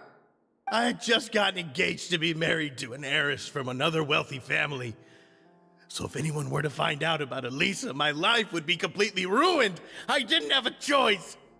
No. You always had a choice. You just made the wrong choice. Again. Do you know how it feels to watch your mother be killed right in front of you? My brother and I were hardly even school age yet. We were hidden beneath the floorboards, grasping each other's hands like a lifeline. We were so terrified that we didn't even know we could ever take a breath. All we could do was to watch Mother try to fight back, and then collapse to the floor. Even after the assassin left, we were still too terrified to leave our hiding spot. We thought that he might come back. It was only until the next evening when we finally climbed out and gathered around our mother. But she had already become cold and stiff to the touch. You made up your mind right then and there to bring this case to light. Not only that, we resolved to get our revenge. And that's why you became the Musketeers. No, that's why I became a musketeer. The man from before was also killed by me. My brother had nothing to do with it. I figured as much. You did? I once told these two that he didn't look like a killer to me. His confession from that night also rubbed me the wrong way. I think what really tipped me off was, how could I not feel a sense of regret in him? Huh? He confessed faster than any criminal I've ever met, but he didn't say a single word about you. He insisted that he was the sole perpetrator in the case. But after the questioning ended, I disassembled the musket we dug up from his backyard, put it in front of him, and told him to reassemble it. Wanna guess how far he got? He had no idea where to even start. He's never touched a gun in his life. Based on that, I determined that he was not acting alone. He only surrendered himself to draw our attention and create a moment of opportunity for his partner.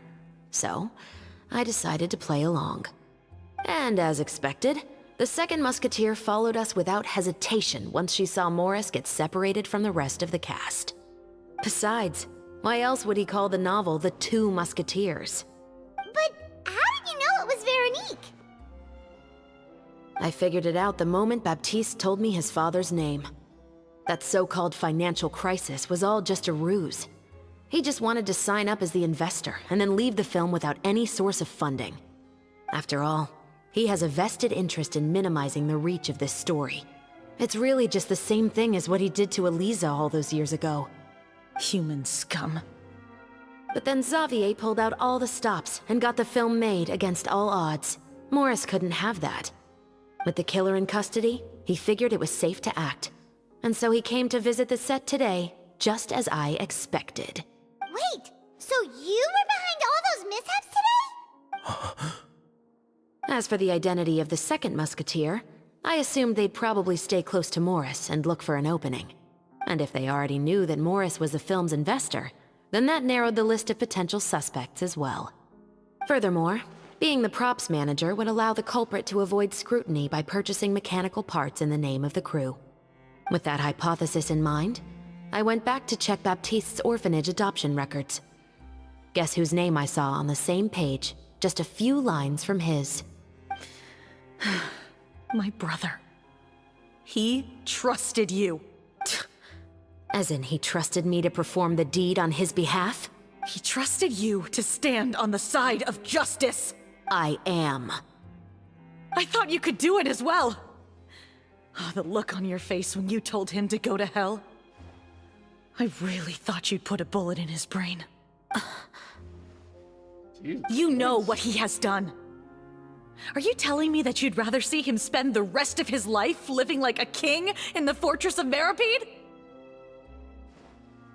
I will never be able to forget the feeling of my mother's cold, lifeless hands. And you would call this ending fair? Is this what you call justice? I won't lie, Veronique. I did hesitate when your brother first told me about the truth. I wondered. I agonized over whether I should really put a bullet in his head. So why don't you? Because that should never be how justice is carried out in this world. Perhaps, to you, justice is simply reciprocated. An eye for an eye, and a life for a life. But everyone has their own understanding of justice. If everyone were to pursue their own definition of it, there would be no more order in this world. Today, you'll kill Morris, and tomorrow, his children may come for you. The world cannot render judgments based on a desire for revenge. That will only lead to a cycle of revenge, as well as the destruction of order and civilized society. Fontaine is founded on a set of laws and a standardized code of justice. That is why we are the nation of justice. But with all that said, I will promise you this. Morris will not lead a cushy life in the fortress of Meripede. Chevreuse, the rest of the Special Patrol is here. Thank you so much, Yoimiya. Letelier, Terena, please take them away.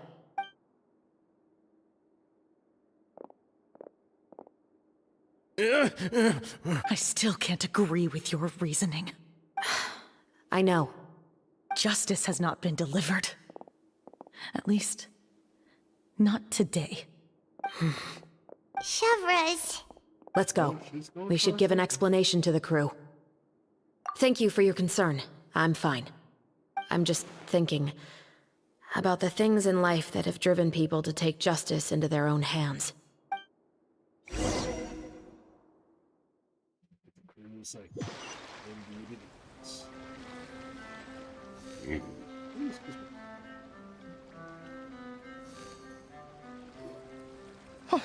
Who would have thought Morris would turn out to be...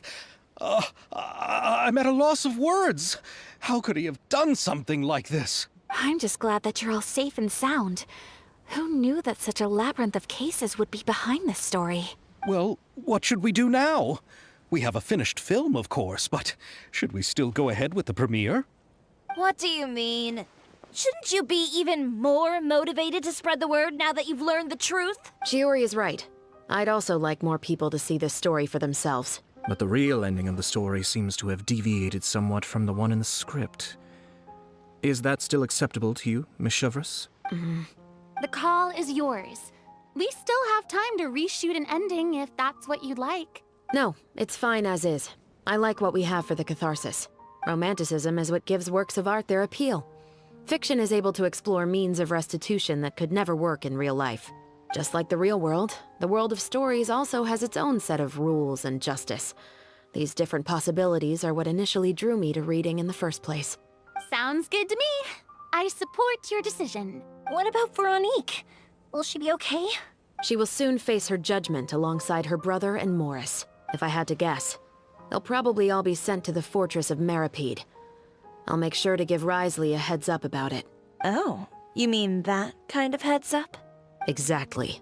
Ahem. All right, then the matter's settled. Now that everything's been taken care of, there's no reason for us to keep looking all gloomy and grumpy. Let's get back to the feast and enjoy each other's company. We'll be starting the post-production process tomorrow. You should join us, Chevros. You missed the first few hours of the party, didn't you? All right. Count me in. Then I'll wait for you over there. There's still some good news that I'd like to share with Chevros. Traveler, Paimon, could you wait for me by the sea after the party ends? I'd like to go on a brief walk with the two of you. Thank you very much.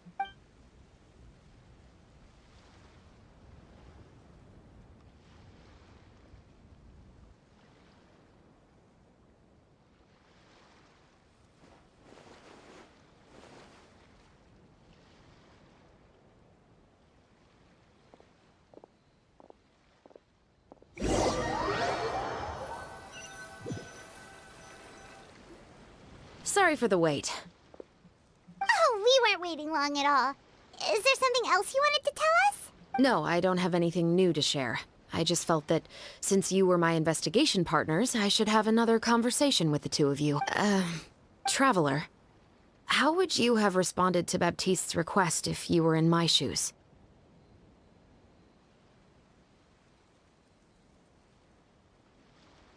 I'm glad these are real, actual fucking, answers. Instead of yes, yes, yes, but maybe. Like these are like, yes, I would have done it, or I would have done the same as you. I wouldn't have killed him, or I don't know. Like me personally, no, I wouldn't kill the guy. It's like she said, once you kill that fucker, the next thing you know, his children come after you. And then next thing you know, your children come after them, and then vice versa. It has to end somehow. The best way to end it is basically catch them red-handed, throw them in a fucking, and let them rot. I mean, yeah, he may live like a king with the Meripede, but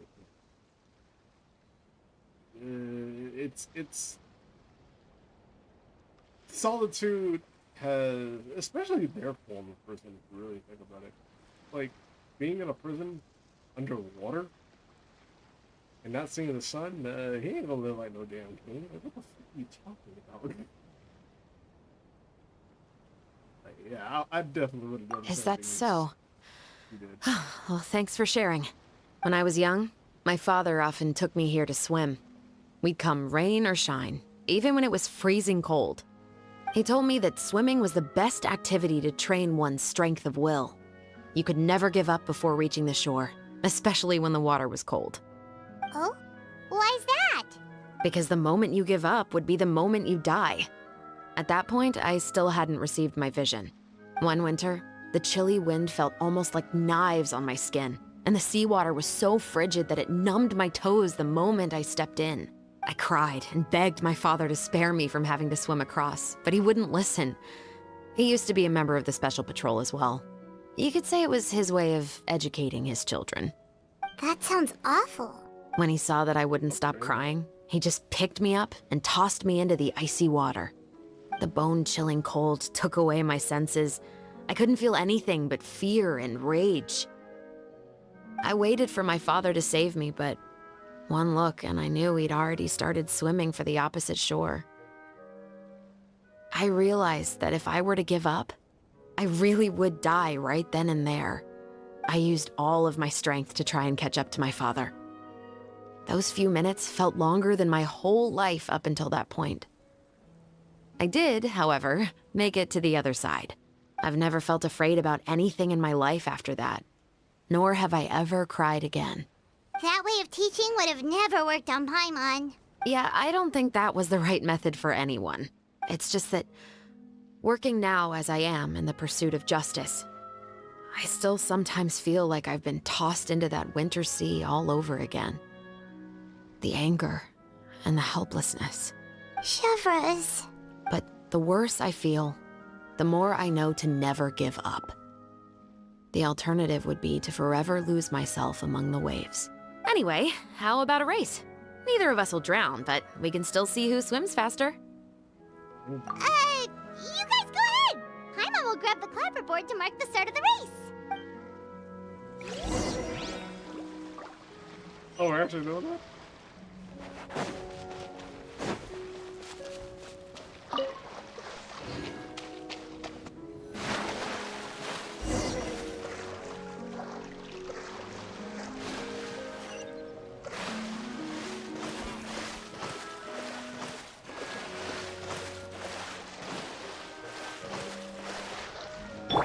Wait, really?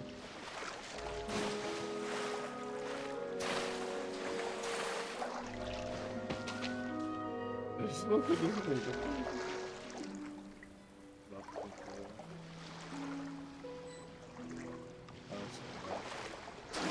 Okay, what was the point of that? Like, I don't know, maybe like these guys, I guess? Another test subject. Stop right there!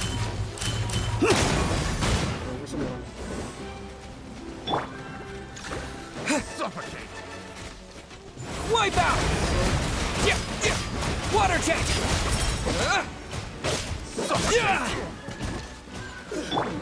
Drop your weapons!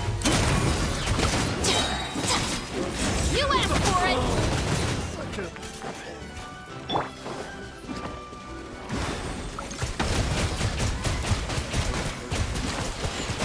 Go!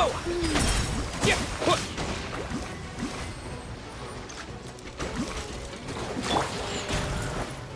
Final warning!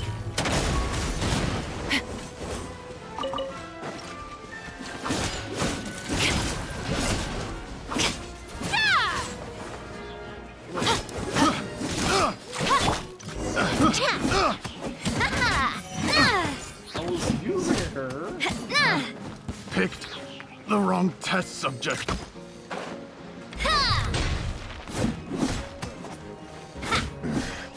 The hunter becomes the hunted. I guess they can't figure it out. I don't know.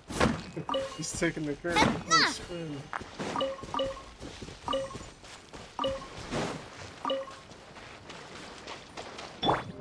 Strike a pose!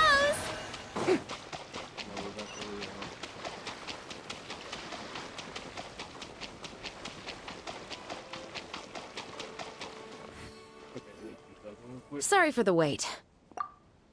Oh, we weren't waiting long at all. Is there something else you wanted to tell us?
No, I don't have anything new to share. I just felt that since you were my investigation partners, I should have another conversation with the two of you. Traveler, how would you have responded to Baptiste's request if you were in my shoes? Is that so? When I was young, he told me that because the moment you get one winter, I cried, and That sounds... when he saw that I would, the bone chilling, I waited for my I used all of, I've never felt afraid about any. That way of teaching? Yeah, I don't think that was the right, it's just that working now as I am in the pursuit of justice. Chevron. But the worse I feel. Anyway, how about a race?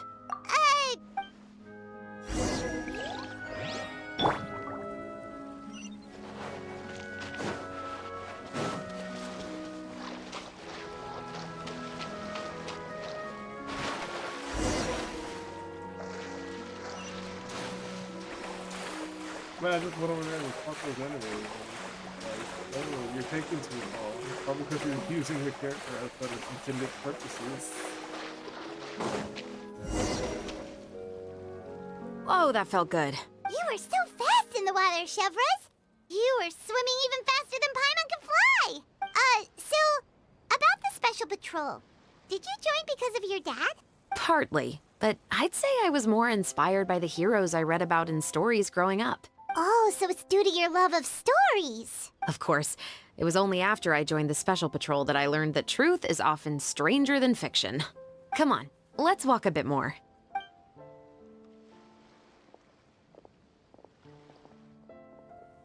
To be honest, I do sometimes question whether the decisions I make are the right ones. But I know that no matter what, I must keep swimming.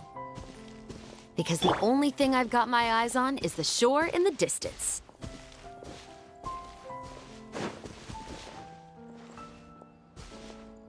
Why? Why are we doing this?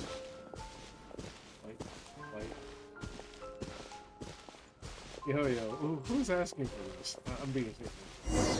Thank you. Thank you for coming on this walk with me. I feel a lot better after getting all that off my chest. Huh.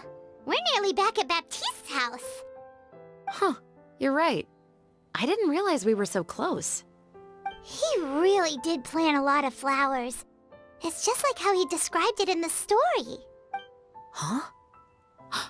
Wait. Paimon, Traveler, look! The rainbow roses in the garden. They're in full bloom now. Symbolism.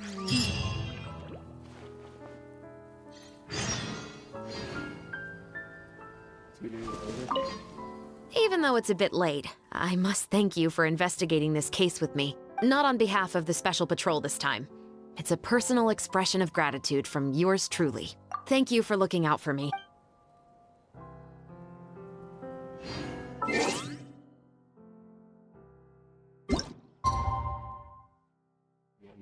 Full fucking 2-day rotation, huh?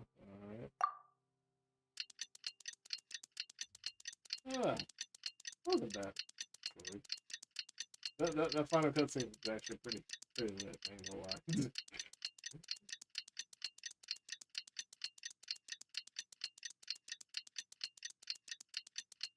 Oh, that bomb's really knocking that bump down.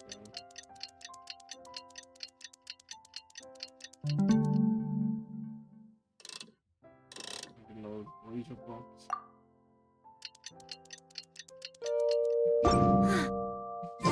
Yes, I shall spare myself the hair and makeup routine today, and happily idle my time away.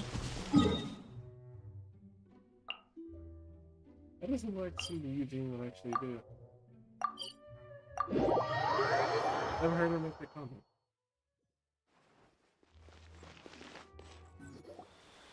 This one shouldn't take that long. Since I'm done, the film is a suspect Mira and the musket murderer. He's a little substance. Xavier, it's been a while. Hey there, you two! Sorry I've been scarce. I've been buried in marketing and preparing the film for release ever since we wrapped post-production. The award ceremony is today, right? Paimon wonders if we'll win the Farina Award. I'd give it a 90% chance. Farina! Oh, Paimon didn't know you were already here. You're earlier than everyone else. I'm sure the others will also be here in no time. Xavier, if we end up getting called on stage, shouldn't you come up with a name for our crew? What? But we don't even know if we're going to win. I wouldn't want to jinx our chances by celebrating early. Just open your eyes! Surely you've seen the audience's reactions to our film. We've had nothing but critical acclaim. You've also had conversations with the Opera House's operating staff, right? Didn't they want to increase the number of showings?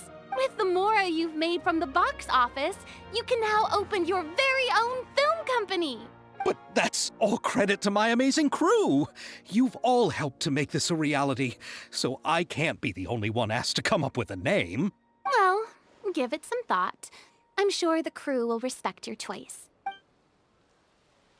All right, but before that, Traveler and Paimon, could I trouble you to quickly pay a visit to the Fortress of Meripede? Huh? But shouldn't we stay for the award ceremony? I wanted to ask you two to invite Shavraz to join us at the ceremony. She's one of the lead roles, after all. I haven't been able to find her recently, so I haven't had the chance to invite her personally. According to the papers, the culprits of the Musket murder case will be personally escorted today by the captain of the Special Patrol to the Fortress of Meripede. Oh, Paimon gets it now. Yeah. Yep, just wait here, Xavier, and maybe try to come up with a few snappy-sounding names. All right, then I'll leave you to it. The lovely Rainbow Rose crew. There we go.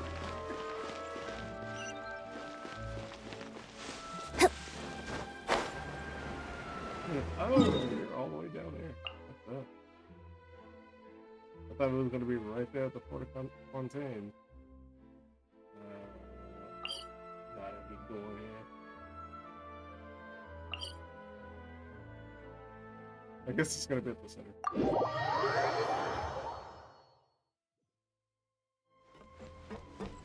Oh god, there's a mission here? No.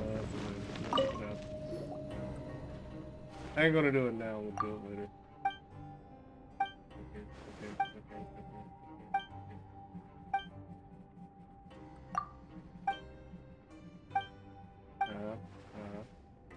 Keep bones, yeah, right. Up here, right. Yeah, slippery little bastard. Wait.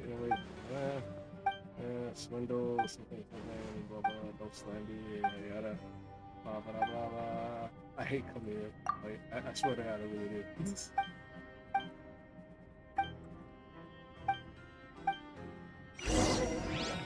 Okay, now we got that.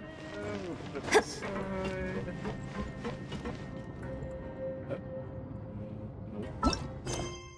We're not doing that. This. See what I mean about this fucking area? I think it's fucking It's a bug?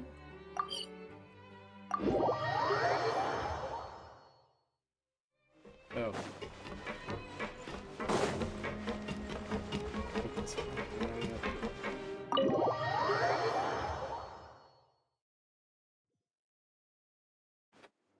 This is as far as I'll be taking them. I'll leave the three of them to you now. Got another errand to run? Something like that. I'm expected at a party. Now that's something you don't hear every day. Found a new pastime? No, it's just a special occasion. Shavraz! Risley! Festivals really do bring people together. It's been a while since I last had so many visitors at the Fortress of Meripede. Call it the festival spirit, I guess. Yeah, you could say that. Even our head nurse has gotten herself all worked up preparing super deluxe nutritious shakes. Just one gulp and you'll have met all your nutrition needs. Were you talking about work just now? We've already finished discussing everything. So, what do you think about my heads up, Mr. Risley? I believe I haven't yet made any promises or guarantees. But you also didn't shoot me down. Here, how about this? You could give everyone a copy of the newspaper. Perhaps on the day when the cover story happens to, oh, I don't know, expose a certain someone's misdeeds from 20 years ago? I suppose then a certain someone may soon find. While another 2 people will soon be hailed as heroes. Speaking of heroes, did you two need something from me? Oh, actually, we're here for... You're here to invite me to the party, right? Don't worry, I didn't forget. Ooh, then let's head back right away! See you, Risley! Happy Fontanalia Festival! And the same to you. There's just like one guy that I'm watching on Twitch. Like he has been doing. He just started the freaking game, and he's been doing all the Archon quests. Right now he's like Sumaru. I'm like, my God, and he's doing this so he can actually do the festival event. Because he doesn't want to miss out on, like, I guess, like the Freeland gems and all that stuff. I'm like, Jesus Christ, man. Like, you still got a lot to go through, you know?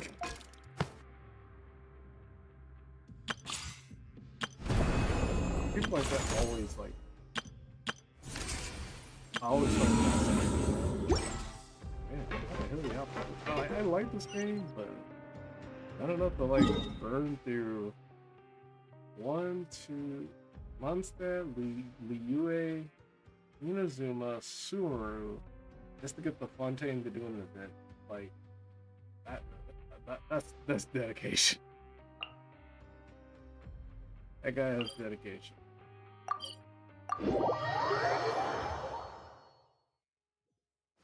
It's not like you're getting a free And the character, winner you're of the just gonna Farina show. Award for the first Fontanalia Film Festival is the 2 Musketeers!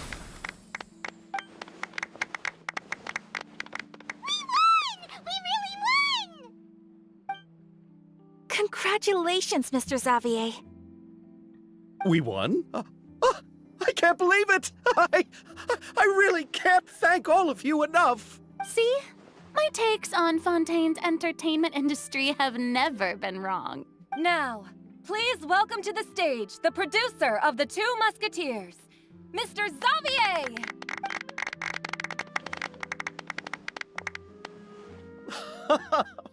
Thank you. Thank you all so much for your recognition and support. While I'm up here, I would love to give special thanks to... Time really flies, huh? It certainly feels that way. It feels like it was only yesterday when you were teaching me to hold a musket. Will you come back to Fontaine again? Of course. I'm very fond of this city. There are so many novel and interesting things that it's been hard to keep track of them all. But how about you? Would you be interested in visiting Inazuma? I can't say the thought has crossed my mind before, but I'd be willing to consider it now. I will be eagerly awaiting your visit. It would be wonderful if you could visit my home and enjoy a taste of our tea and desserts. Yeah, let's keep in touch. Did you accomplish all you came here for? Yes. And you should visit Inazuma again sometime. How has Ogura and her business been? To my knowledge, she's doing quite well. Tell her I said hi. I certainly will. I heard the thunderstorm has stopped. Yes, and the war has also been brought to an end. Peace and prosperity has returned to the islands. I quite like the sound of that. Perfect for hanging textiles out to dry. I'd like to offer my thanks again to the Hey, how's it going, entire Rick? cast and crew. Without you, Literally I would just have went at never this. completed this film, much less had the opportunity to be standing Yeah, I on this just realized I had stage. all this, With the support of my entire crew, I would like to mini-games, officially but I didn't announce do our this. film company, Musketeer Pictures! Woohoo! That has a really nice ring to it. Then in that case, let's please welcome all the members of Musketeer Pictures onto the stage for a commemorative photo. I will say this though. It was a Oh, pretty good Paimon event. didn't I know we'd actually- also be taking pictures. Director Farina, was I actually believe engaged you with the are the story. most deserving person to raise this trophy. Huh? No. There's no need. It's so embarrassing. It's an honor the Oh, director Fontaine deserves. engaged me. Ah, I can't lie about that. Yes, I agree. There's something about Sumeru that's just so dry and boring. Just accept that you're not getting out of this. Ready, everyone? 3, 2, 1. Musketeer Pictures! That's adorable. Oh, I could screenshot it. That's what I gotta do to challenges and make the weapon. Yeah, it's not that bad. Oh, so you're like the inverse of me. Like, I did all the minigames and all that.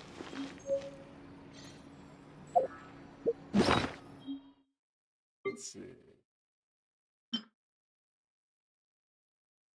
Yeah, that.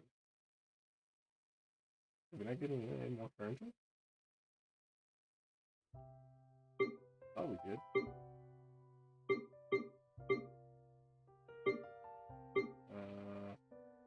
Oh, I gotta do that. What paper do I have?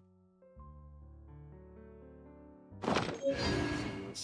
In time to lie. What was that?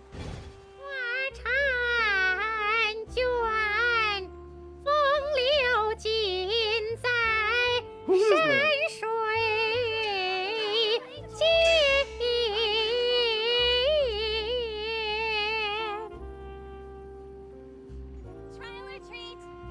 Who in God's name was that? I thought that was you, Jay. I was like, wait, what? You've been finishing all your quests? I just managed to pick one up at the fucking Fortress of Solitude. I was like, really? I thought you could tell I do not like that effing area. Oh no, I thought the Fortress of Solitude. It's the Meripede. Meripede.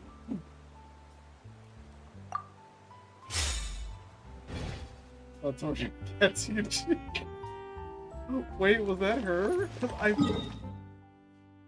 come to think of it, I've never actually like put her in idol before. Is that really her? As long as I've owned this character, I have never had her idol.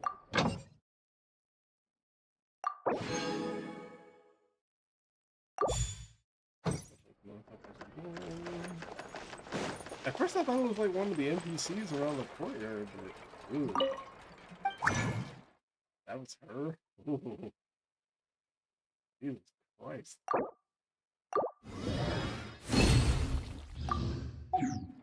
It's that.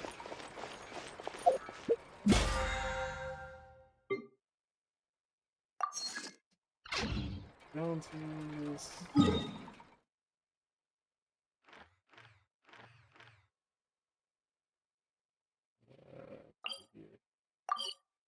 And these uppers very unique. I've noticed. I was like, torture the cats.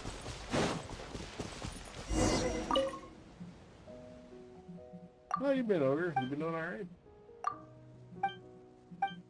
How was your New Year's? You got speak those. Now you're gonna tell me to go in the water, take some pictures.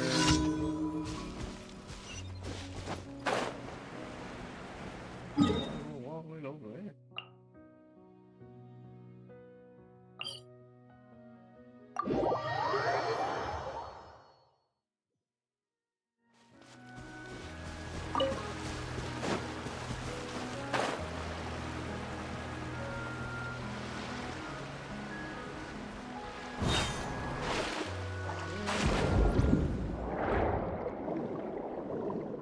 So the PSN network just released Evil West 3, so I may actually give that a try.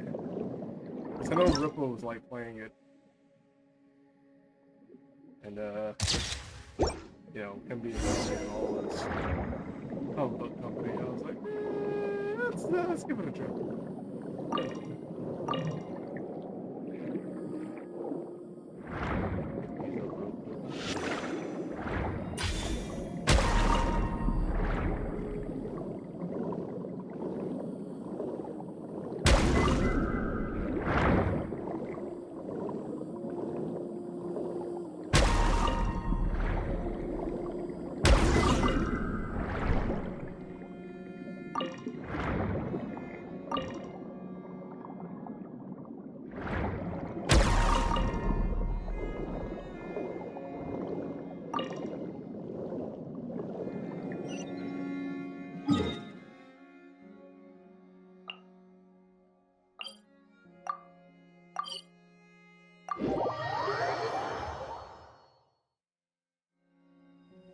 today has been kinda alright. I could finally get some sleep this time, as opposed to the day before last.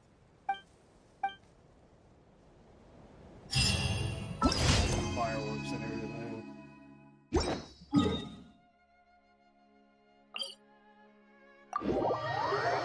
Well, I guess the 4th of July or anything, but like, some people are trying to Quietly now. especially around 4 o'clock a.m. And you think it's cute to be popping fireworks? Don't be scared! Crisp. Things are about to get dicey. Send this quickly. Time for a light show!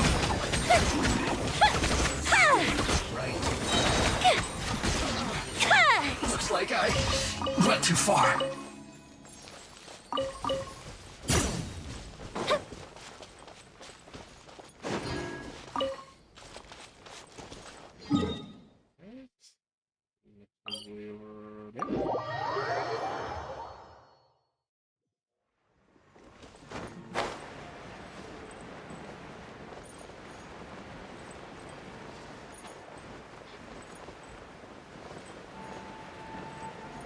After that, I went some grocery shopping, got the milk, apples.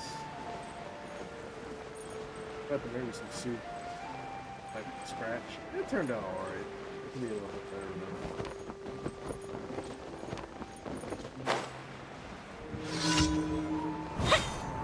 I'm gonna try it with some actual sodium in it this time. You play! Gotcha. Here's backup. Fuse is lit!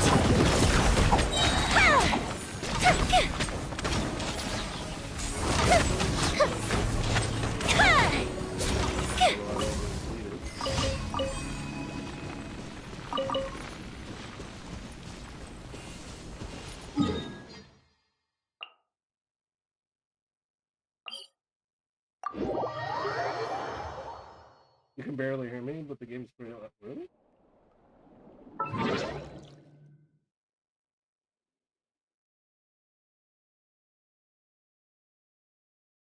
That should be better.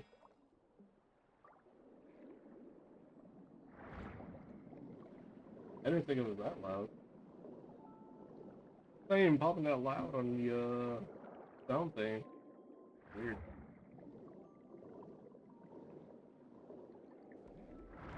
Yeah, I was saying what you was doing. Like, how was your day? How's these things?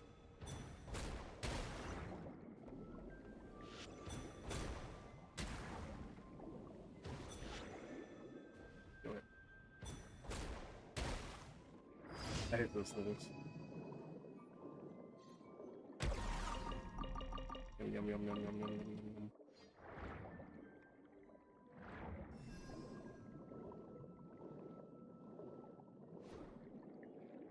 And then I was talking about how I was able to actually get some sleep as opposed to last night. Well, the day before last. You know, with all the fireworks and Happy New Year's and everything. Oh wait. Yeah, it's this way, this way.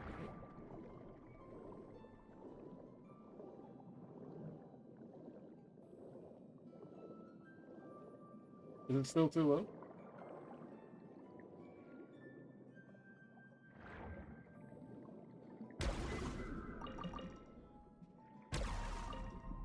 You have no idea how any of that stuff works? What works? This thing? It's just Beidou Shield. Matter of fact, you don't even need to specifically time it. You can just hold it up and just let them touch you. Like that.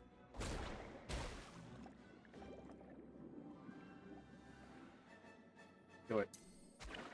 Do it. Do it.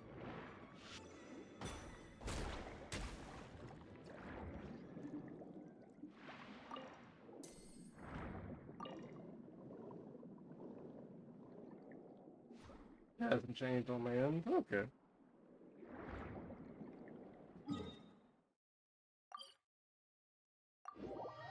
Well, I guess that's a good thing on your side. Let's see. At least I don't have to worry about fireworks until the 4th of July. Add Astra. Especially considering where I live. Thank you for complete. Yeah.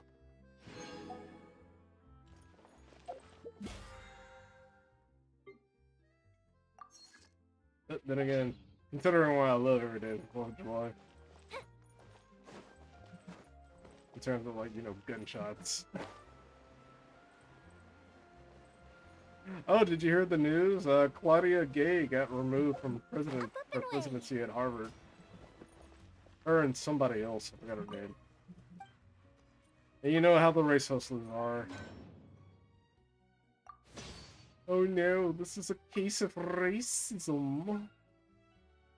Racismos. Like how V likes to say it.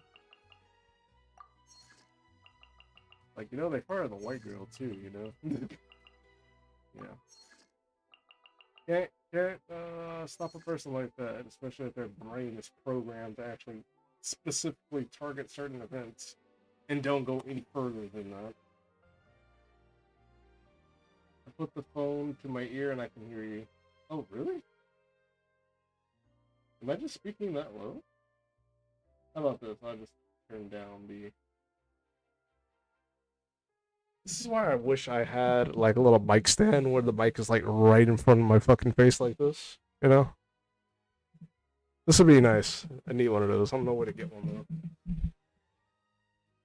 But the mic's not that far from me, though.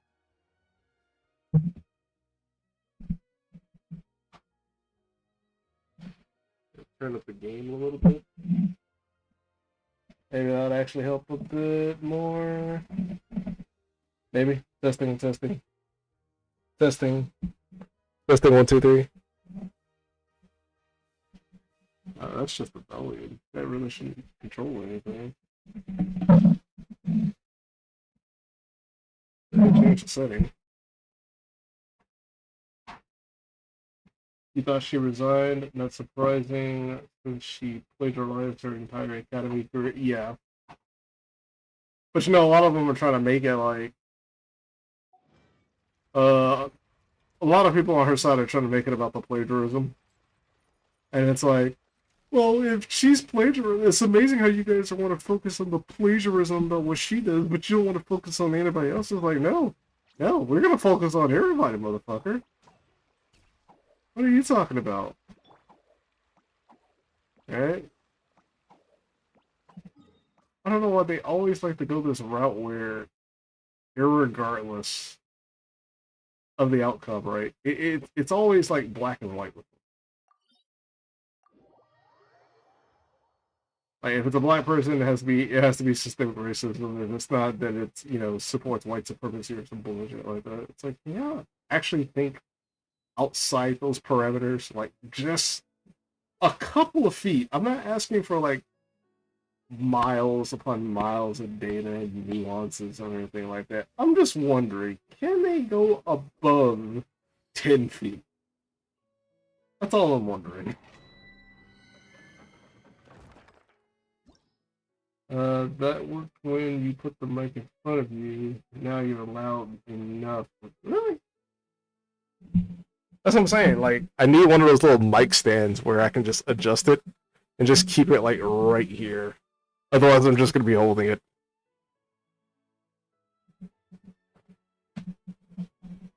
Maybe. Testing. Oh, that's actually cool. Testing. 1, 2, 3. No. I know one thing, if I increase it any more, I'm gonna start sounding robotic. Like you said.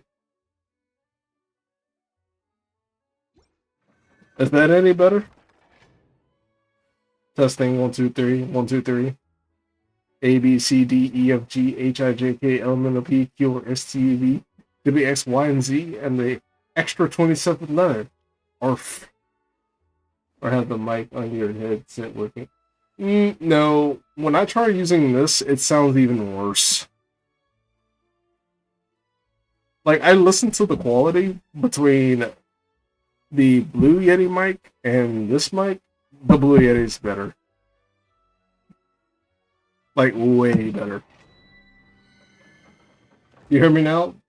I think those, because I remember back then, the higher the decibels that I had for the mic, the more robotic I sounded. So I think that was back from that time. That's probably why you couldn't hear me. I just turned up the decibel mic on the mic, so now I'm coming in a lot clearer.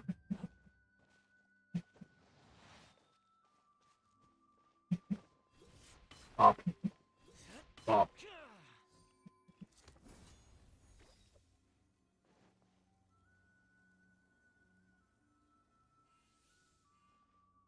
I know mics are very expensive. Yep, pretty much.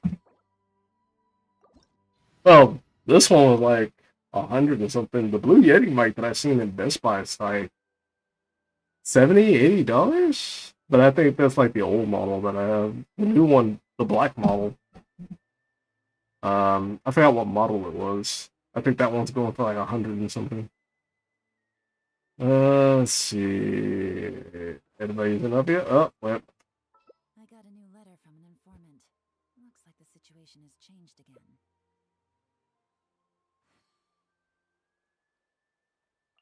I was using it well. Oh, never mind. Okay, I'll go back.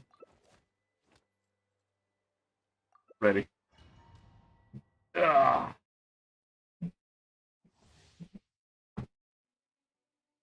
Oh, it clicked anyway.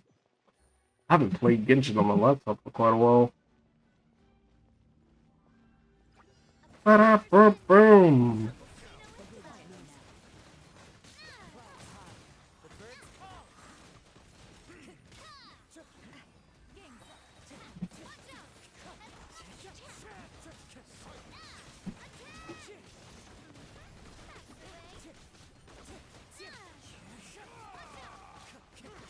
I think you got rebounded.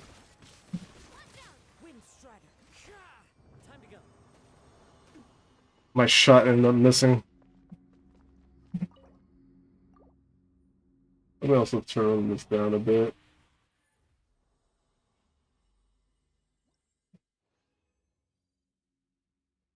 Let's see what oh, Jesus. Let's see what artifacts I got, you jackass. I can't get a merch 100 piece. That is trying to save my life. I can't even get a good geo. I managed to actually get a good, I got crit damage for the geo.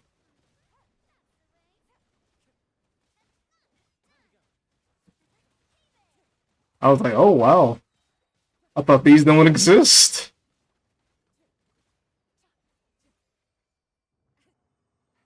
"31 seconds, not bad, guys."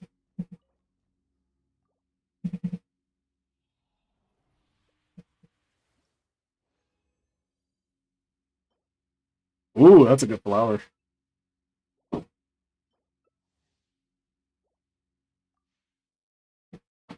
So I converted them to herd build and get an inventory on mid-set. Oh, that's good.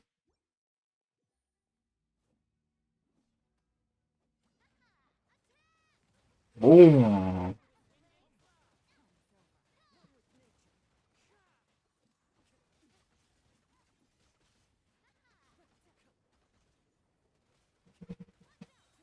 Let him come down, boys, so I can shoot it.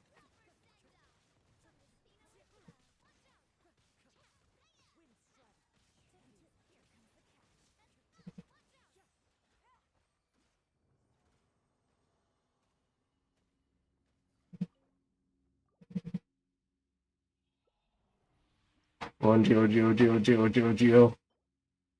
Eh. That one's not bad. Gonna be a crown though. That's it? Alright.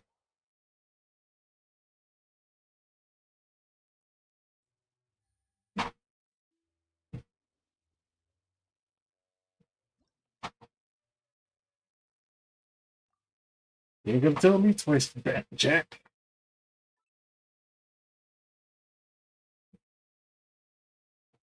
Okay. Let's do one more run. I'll do it solo this time. They're not using that team. Nope. Nope.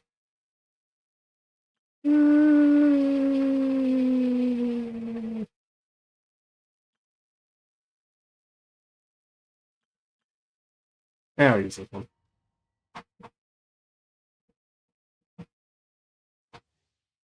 Then we'll take a look at the artifacts that we got.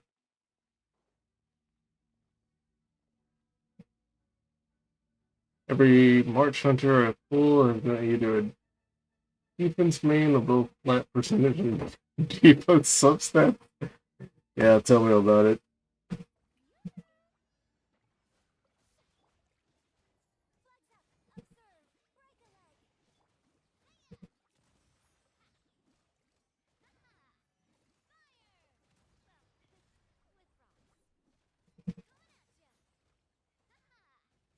What?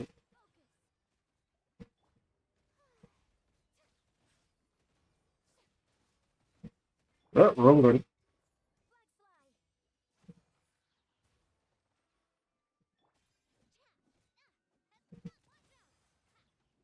Delete it?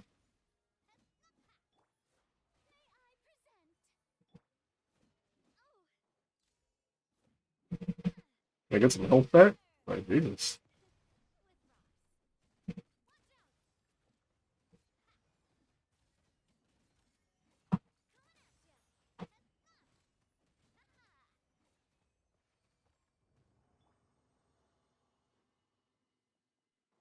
And as always, almost killing my team. I just gotta pay attention. That's all. What we get? What we get? What we get? What we get? What we get? Attack? It's not a bad pyro, but I needed that to be Geo. Trash. Okay, let's take a look at the artifacts we got. Let's see. Let me. Yeah.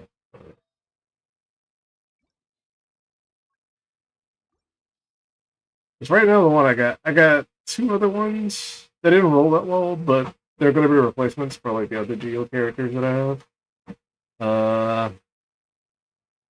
So then with hers, I got 21. I managed to roll 21% crit damage on that. And then the rest of it went into like fucking HP. But that one's not too bad. And then her feather, I was going for crit rate. I don't have anything better. But like crit rate and crit damage on it. So I was like, let me go put it on a crit rate. I think it mostly went into fucking flat HP. And I was like, really? I may re-roll this one just to see what kind of crit rate rolls we'll get, but I don't know about that one. I'll probably like wait until we get another crit rate, crit damage.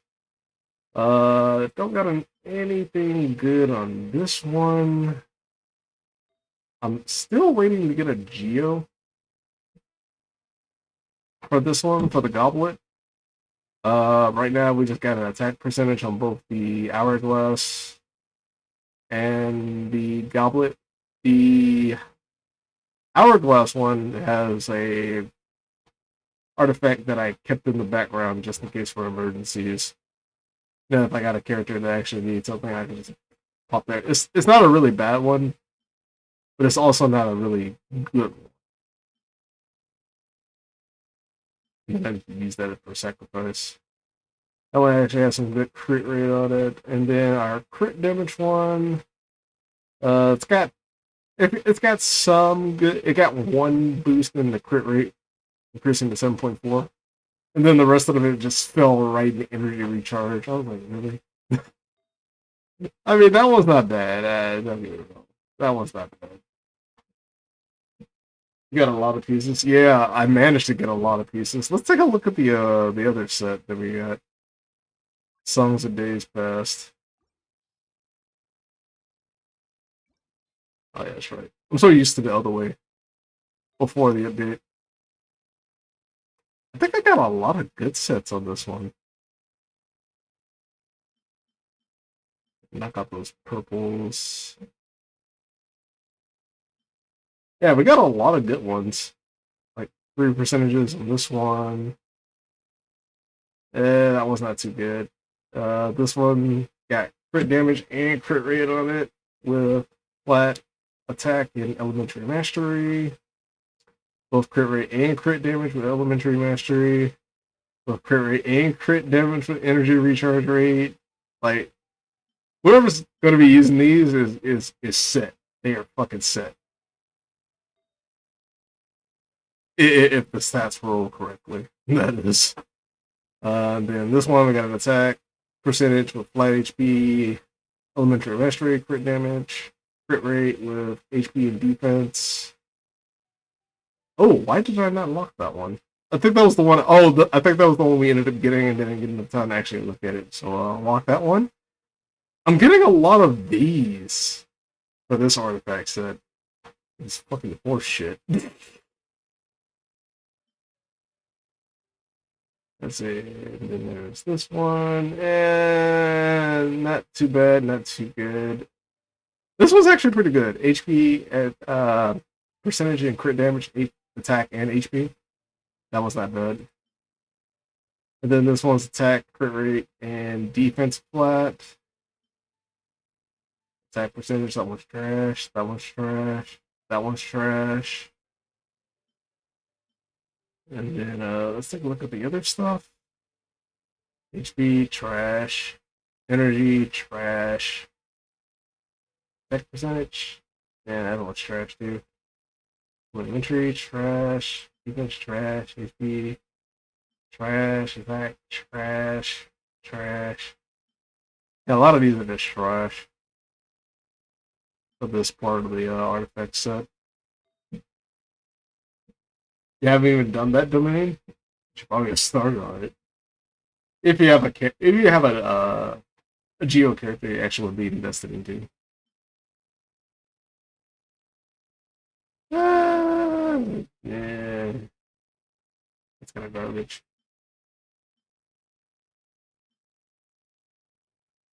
Aggro. Back. A lot of these are just garbage. Fucking rolls.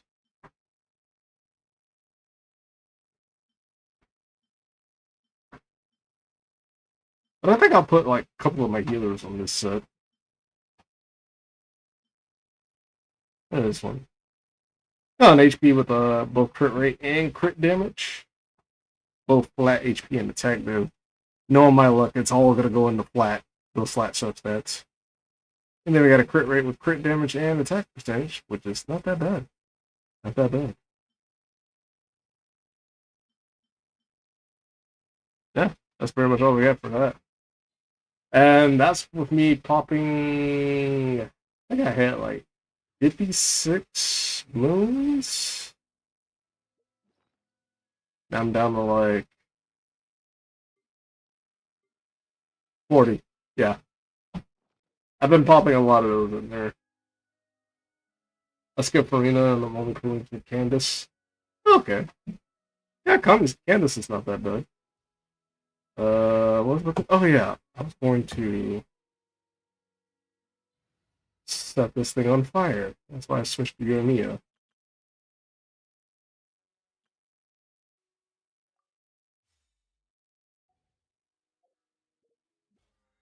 Let me do this real quick. And play them all. Play them all. Go here. Almost forgot. This thing. Not yet. I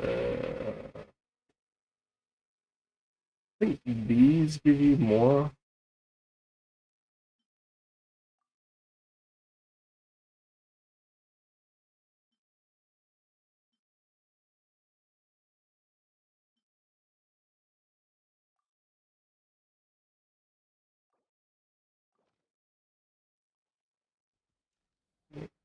And then you set it and forget it.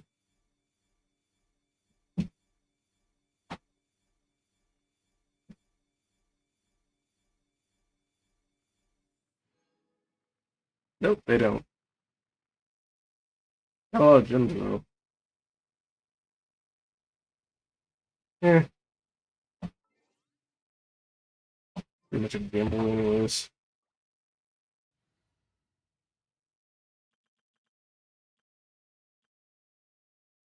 Ooh, alright.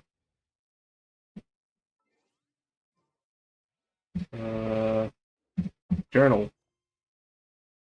I guess I got that to do. Ooh, what's this?